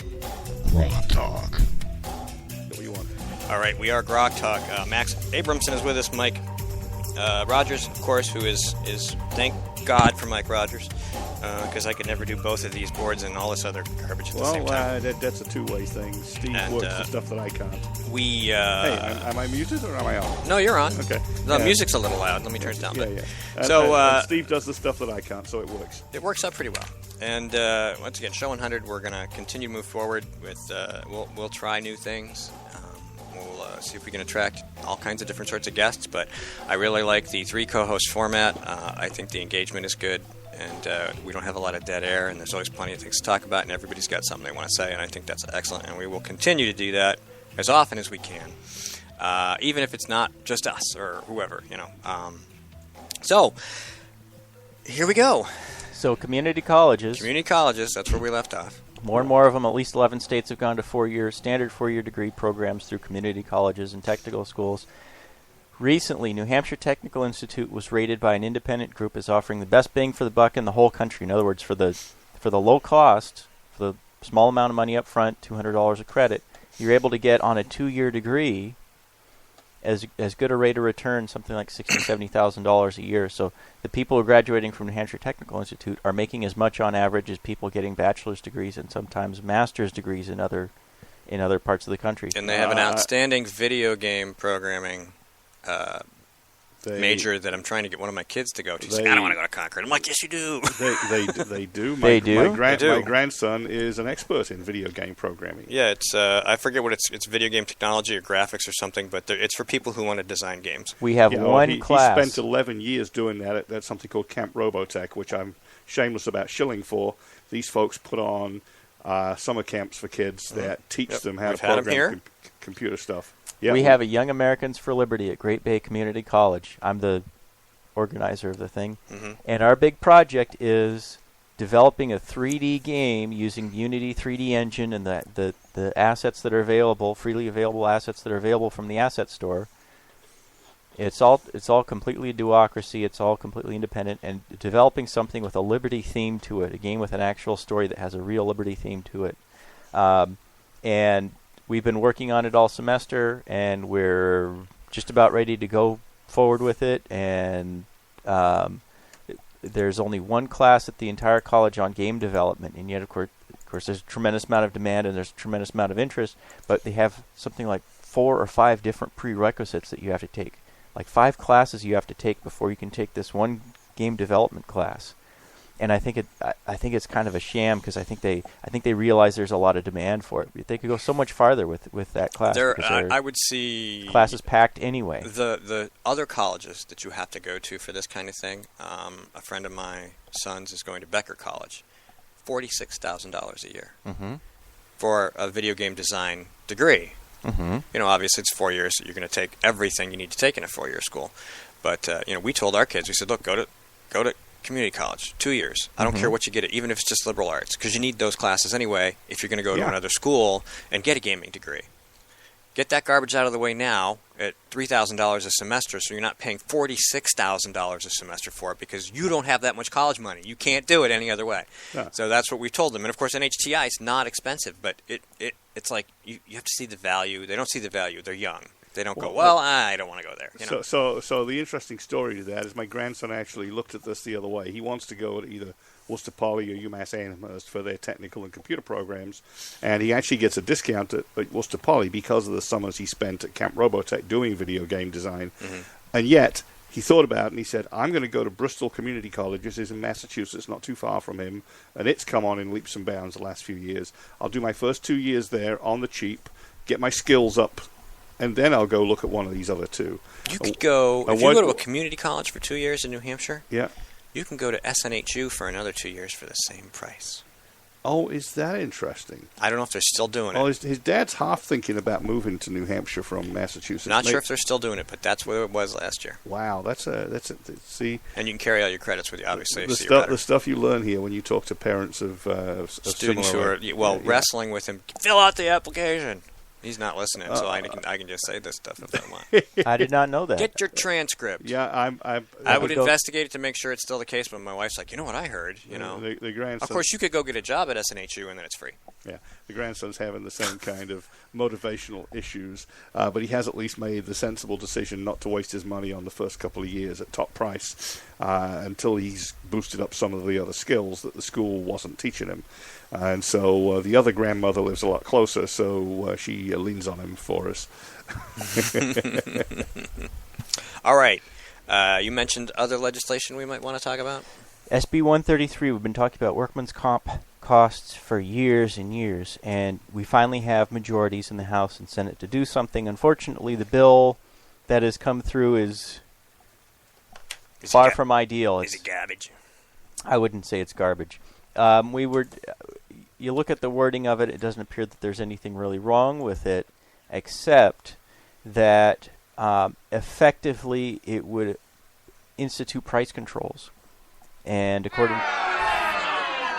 We remember, all of us who are alive in the 1970s and early 80s remember the effects of price controls because you had long gas lines and shortages of everything. And if you think that was bad, you should have seen what price controls did on a broader basis in the UK in the 60s and 70s. Truly horrible.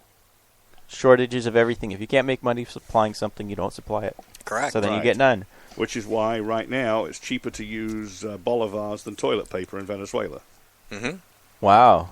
If you can find toilet paper. You can't find toilet paper, but nobody wants the lower denomination bolivars. And why would you shut down part of your economy? Why would you deliberately reduce New Hampshire GDP? Why would you reduce the total number of suppliers? Here's the problem: if they set the price too low for physical therapists, for people who work orthopedists, PACs, for people who work in this field, they can't make money in New Hampshire.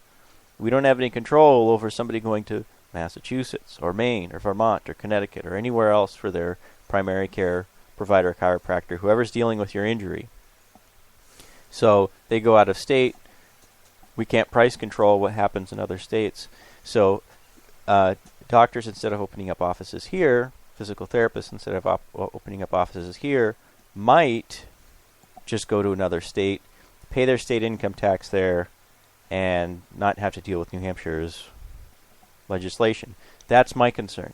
Now, on the other hand, the price controls are set so high, I believe, according to Representative Will Infantine, somewhere between 125% and 175% of what they bill private medical insurance to do the same procedure. The problem is, if you have to charge more than that amount, then there becomes a presumption that you're price gouging the insurance companies, and the result, of course, is you have to take it not to court, but the Special Appeals Board to prove by preponderance of evidence that you have the right, that you're performing a better service, that you're offering better quality. Is there a loophole for like concierge service for just no insurance concierge coverage treatment? Like if you don't take insurance, you just take cash from your customer for the service. Paying cash? I've read the bill, but then hearing it described doesn't seem to match the wording, so I'm going to have to go back and read the bill in the context of everything else that other representatives are saying for and against this bill. Right, because if you make it so that people who are licensed or whatever and want to perform these services for cash, then now you're talking about insurance rates that no longer apply to them, and how do you calculate all that, and what's the burden on them? I mean, if you can't even get those people to work here, nobody's going to come here for anything, and we're going to lose more. We're talking about brain drain. I mean, doctors, nurses, practitioners, they have no reason to be here. The problem is, most of the bills that go through, someone sits there who has an idea in their mind. People don't communicate with each other. They don't share ideas, and it's not the expert in workman's comp who's writing the bill. It's someone who's got a complaint, this costs too much. They might find some model legislation somewhere, or they might just go to legislative services and say, hey, can you do this? And they'll just, in about 1 second, someone from legislative services will say, well, how about we do this? And that becomes the bill. And it's not that there's been a great deal of thought or debate, and then they get amended in House, they get amended again in the Senate, they come back to the House, we have a conference committee or committee of conference and all the little differences, and it comes back, and the bill just gets worse and worse and worse with each step. Here's an important question that it just occurred to me. Who decides who is in legislative services? That's a good question. How do they get that job? Who appoints them? Because they're not elected. And why aren't we... Legislative service? They write all the bills. So you don't really write your own bill. You go to them with your bill idea and like a bare bones notion of what you're after, and then they pull the statutes and do the work and produce. They should. I don't know if they do. But I write my own bills. Yeah, and the reason is that legislative services, they've realized I'm someone who reads the RSAs, knows case law, reads the definitions, looks at other states. So does everything have to go through them? Or yes. Okay. So if I propose certain wording in my very few legislators even bother to do this. I have my proposed wording for my bill. I send that in, and they get to do whatever they want with it. If they inadvertently change the meaning and create a constitutional crisis of sorts, then I have to catch that, and I have to know that ahead of time. And then I have to go to committee with an amendment to my own bill. Okay, so it's critical that we find out how those people get that gig. Yes. However, here's a problem with the process. Normally, if I go to a committee with an amendment to a bill, even if it's my own bill, the public hearing is not for the bill. The public hearing or for the amendment. It's only for the bill and nothing else. Mm-hmm. So you don't get to discuss your own amendment. I had an amendment to Representative Itz's bill designed to cut down on unnecessary arrests. If somebody just makes a brazen accusation against someone, Itz's bill would require that you have corroboration, that you have two people, two accusers, but he had there was something wrong with the bill. There was something wrong with the constitutionality and practicality, that you had to have both accusations had to be affidavits, and they had to be notarized. And that, it can't just be the police officer hears from two people. He has to have it written and signed and then notarized. And that was a little too much for making an arrest. So I had an amendment in front of the House Criminal Justice Committee to simplify that process. As long as he has the two accusers, that's enough to make the arrest. Couldn't even discuss it. So now the bill was widely panned and criticized. And you had victims groups and so forth coming out, and you had police, and you had police chiefs and so forth coming out and testifying against the bill. Never mind the fact that my amendment, which couldn't even be discussed, would have fixed all of those things. Can't be discussed. Can't be discussed in committee. So the bill ended up being retained instead of killed. Yeah. And who knows, maybe we'll go over the amendment later. I want to invite anybody who's listening who knows how the people in legislative services get that gig to call us at 603-715-9689. We have about 15 to 20 minutes left in the show. And we have our flasher online. 15, actually, we got about 15 minutes. So if you know the answer to that question, please call us. We're going to take a really quick break, and then we will be right back with the last segment. And you stay tuned. This is GrokTALK. And I pushed the wrong button. Try that again. Hi, this is Rich Gerard, host of Gerard at Large in the Morning, the Manchester area's only locally owned, locally operated, focused, and interested riveting radio show, heard live every Monday through Friday from 6 to 9 on 90.7 FM WLMW, New Hampshire Family Radio, and available 24/7 live or archived at GerardAtLarge.com. Be sure to tune in.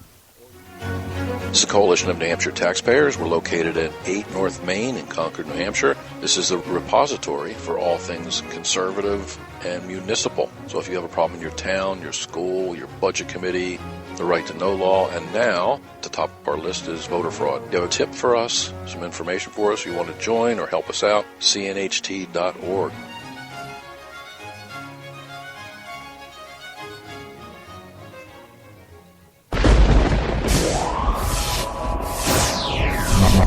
GrokTALK.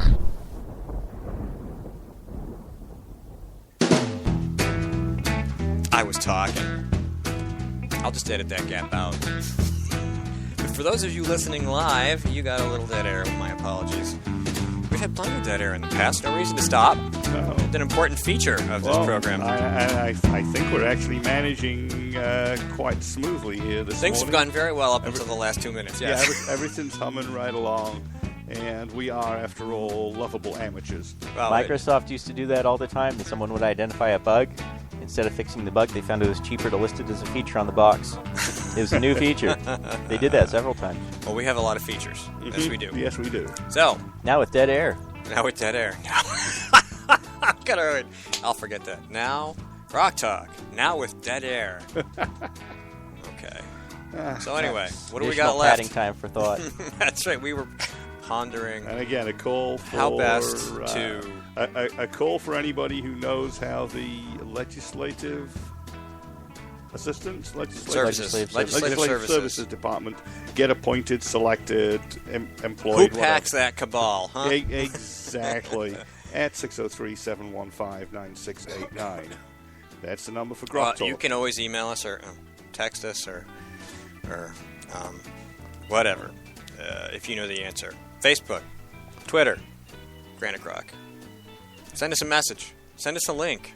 Anything. I was looking at the commentary on that Richardson case, and it was almost 100% in favor of what the hell were those jurors thinking? Mm-hmm. How do you get four people looking at all that video? It's video from 9 different angles showing him pulling the kid out of the cell, taking him down the hallway, slamming his head into the ground, picking him up, and then letting him kind of wander off and fall to the ground. And Mike Bergeron's in terrible condition.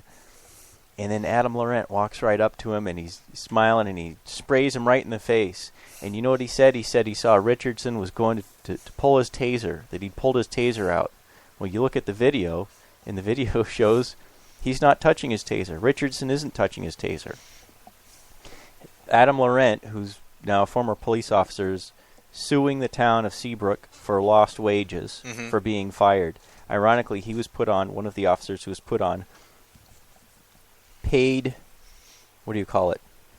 Paid leave, paid administrative leave, and the for only all thing the he's months, administrating is a beer and some TV from the couch. and he's gotten quite fat. He doesn't look like he's ever been a cop. You know the allegation that cops are all on steroids, or most of them are on steroids?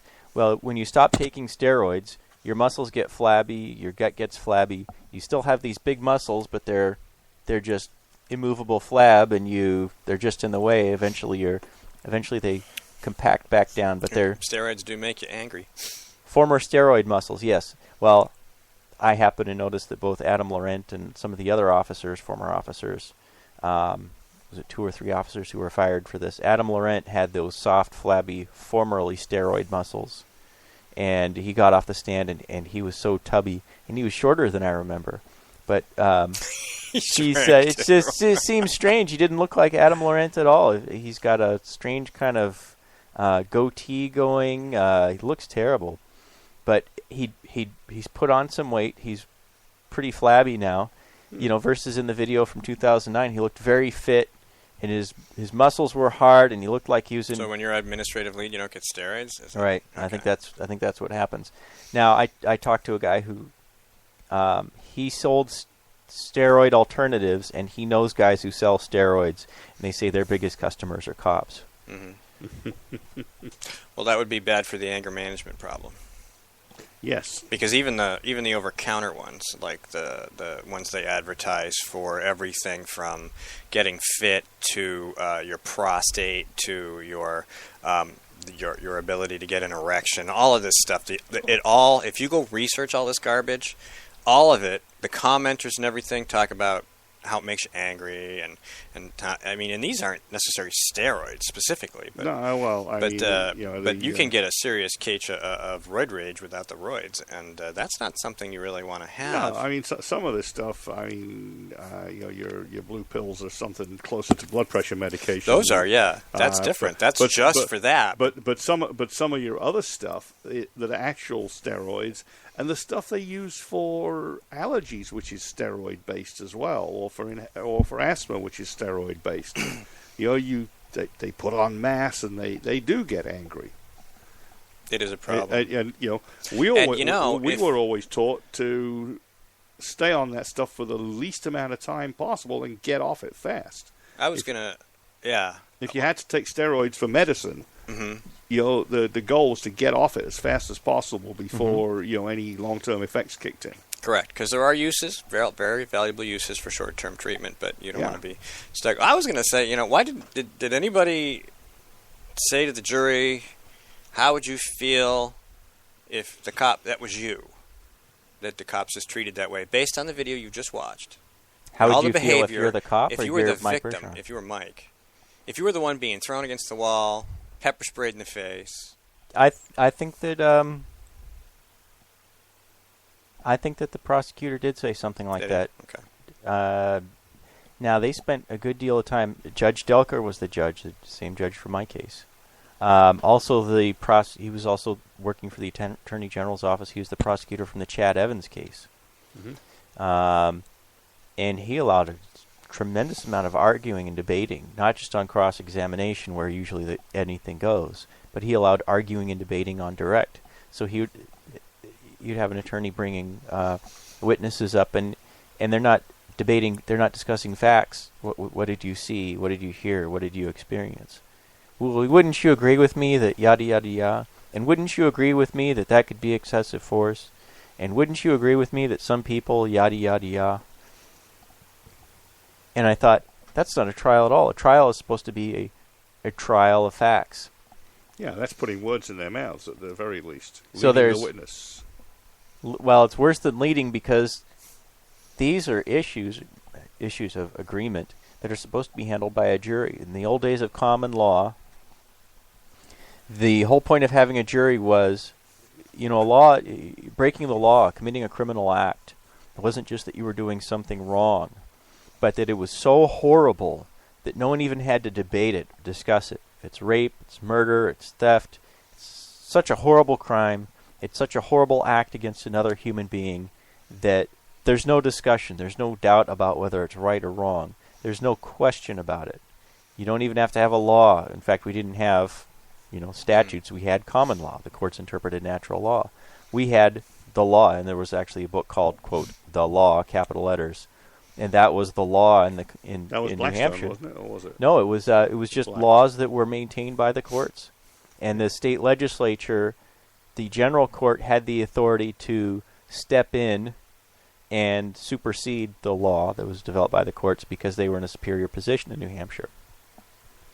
That's all changed because we've gone from common law to statutory law, in effect model penal code, which has its a whole host of problems. Not that common law was perfect, it was terrible for self-defense. But now the standard is the legislature can just make something up and make up a rule that has no basis, has nothing to do with anything. The court system can just make up a rule. Everybody seems like they can make a rule up. And of course, the administrative agencies can all make up rules. Make up a rule, yeah. And then eventually, if anybody really gives a damn, you can spend your own money to fight the rule, and the court system in New Hampshire is against you. And under common law, you had the harm principle. The prosecutor had to prove that you harmed someone else, and if you hadn't harmed anyone else, victimless crime, they couldn't enforce the law. In fact, I think they had to amend the Constitution because in some states they could not constitutionally maintain alcohol prohibition. Because their state constitutions, as interpreted by the courts, you couldn't have laws against just mere possession of alcohol. Mm-hmm. But anyway, frankly, those laws or those constitutional restrictions should come back. Not that I'm in favor of people drunk or on pot, but mere possession shouldn't be a problem. It should never have been a problem for alcohol, and it shouldn't be a problem for anything else. So there's one more bill coming out of criminal justice. It's SB 29. When I first looked at it, I thought, oh, that's the smallest issue ever. And all it says is that if you get a traffic ticket, now instead of having to appear in court, the police officer can just say, unless it's egregious, could just mail the thing in by mail or mail your dispute in by mail and not have to see a judge, unless you're actually disputing it. The theory of SB 29 is that they don't want to clog up the district courts with a lot of unnecessary procedural stuff. If you ever sat down in a district court, they waste a tremendous amount of time dealing with procedural minutia and cases that shouldn't go in front of a judge, and both parties have to come in front of the district court judge because it's statutorily mandated or it's just part of the process, and they both have to come in, they kind of agree, and then they go on to the next step. So a lot of the money that's being spent by our judiciary is time wasted, and there's really nothing foreplay. Right. Well, and post-play, and it's a lot of procedure. In fact, during the Richardson trial, they would have to start the trial at 10, because at 9 o'clock or even 8:30, they'd have to run an hour and a half of pre-trial hearings dealing with other cases. And most of the time of the courts is spent dealing with all of these pre-trial hearings and dealing with minutia and dealing with procedures and dealing with things that really have nothing to do with the actual trial. Mm-hmm. And it's a tremendous cost for the state, and judges have to come in and sit there for an hour and a half or 2 hours every morning dealing with, okay, yes, Your Honor, I've contacted the other guy, and we're waiting on their response, and this public defender has to be up in Stratham today because he's a dispute over ineffective assistance of counsel claim, yada, yada, yada. So that's using up a lot of time, and it's a lot of procedural stuff. SB 29, I think, is trying to address that. I'll have to read the actual bill before I vote on it, but it's not on the consent calendar, so it's one of those things that's going to be debated. In fact, I don't think that it was unanimously supported. Oh, it was unanimously supported. It was 15-0. Oh, wow. So, little time saver. They're doing their job. That would be good. Now if we can just find out how you get on legislative services. I'm serious. I don't expect anybody to call because. Have we got a call yet? No. We got 2 minutes to go. And let's put that on Granite Grok for next week's show, and ask somebody to call in and talk to us about it. I will find somebody. So for the special election, Rio Tilton, he's a real conservative. He's a lifelong Republican. That election will be Tuesday, July 7th, and we need to get folks who are in the Seacoast area. Lifelong 19-year-old Republican. Does that mean he's a Rush baby? He grew up listening to the right stuff? I hope so. He could be, yeah. There could be a lot of them, actually, because Rush has been on for 26 years. 26 years. Nearly as long as I've been in the country. Yeah. So we need to get sign holders and people who live in the district, Hampton Falls and Seabrook. This is the next major battle. We got past Yvonne Dean Bailey. They'll probably get nastier for this one, though. The Democrats want to win bad, and we don't want to give it to them. So does that mean we get another opportunity to find Democrat. A nasty Democrat operative and uncover another viper's nest of voters? Could be. Another Carl Gibson. Could be. Maybe there is. If Carl Gibson Jr. is out there, we're going to find you. All right. 100th episode of Grok Talk is over. We'll be back next week. Reminder, the 13th, we will not have a program, but I'll see if something can go up anyway, just so there's something new for you to listen to. Thanks to everybody who was on the show today. Everybody have a great weekend. We'll see you. All right.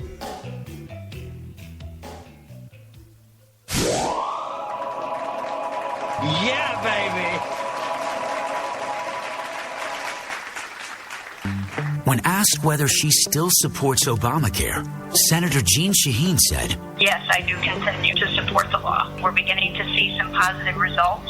how can Senator Shaheen say we're seeing positive results when 22,000 of our neighbors have already lost their health insurance? What's worse, the Boston Globe reports the state's only health insurance provider radically reduced the number of hospitals in their network, forcing some people to drive over an hour for lab work, even when there's a hospital within a few miles of their home. When pressed about lack of access, Shaheen said, There are some hospitals that are not covered, unfortunately, and I certainly hope that's going to change. Jeanne Shaheen promised us we could keep our doctors and our healthcare coverage. Now she hopes we can get to a local hospital? Call Senator Shaheen at 603-647-7500. Tell her we need more than hope. We need leadership. Paid for by Citizens for a Strong New Hampshire. Senator Jeanne Shaheen said, if you like your current health plan, you can keep it. That's not true, Senator. 22,000 New Hampshire citizens have been kicked off their insurance plans. Hospitals in Rochester, Concord, and Portsmouth, they aren't allowed to provide care under the exchange. Senator, you were wrong in your comments. You should apologize for your misleading remarks. I'm calling Senator Shaheen at 750-3004 and telling her I want my doctor back. You should too. Paid for by SaberPac.org, not authorized by any candidate or candidate committee.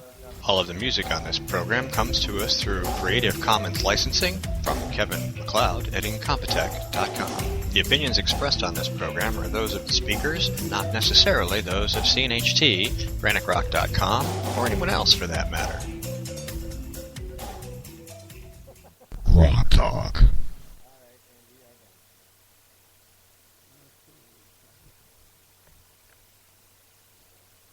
Thank you so much.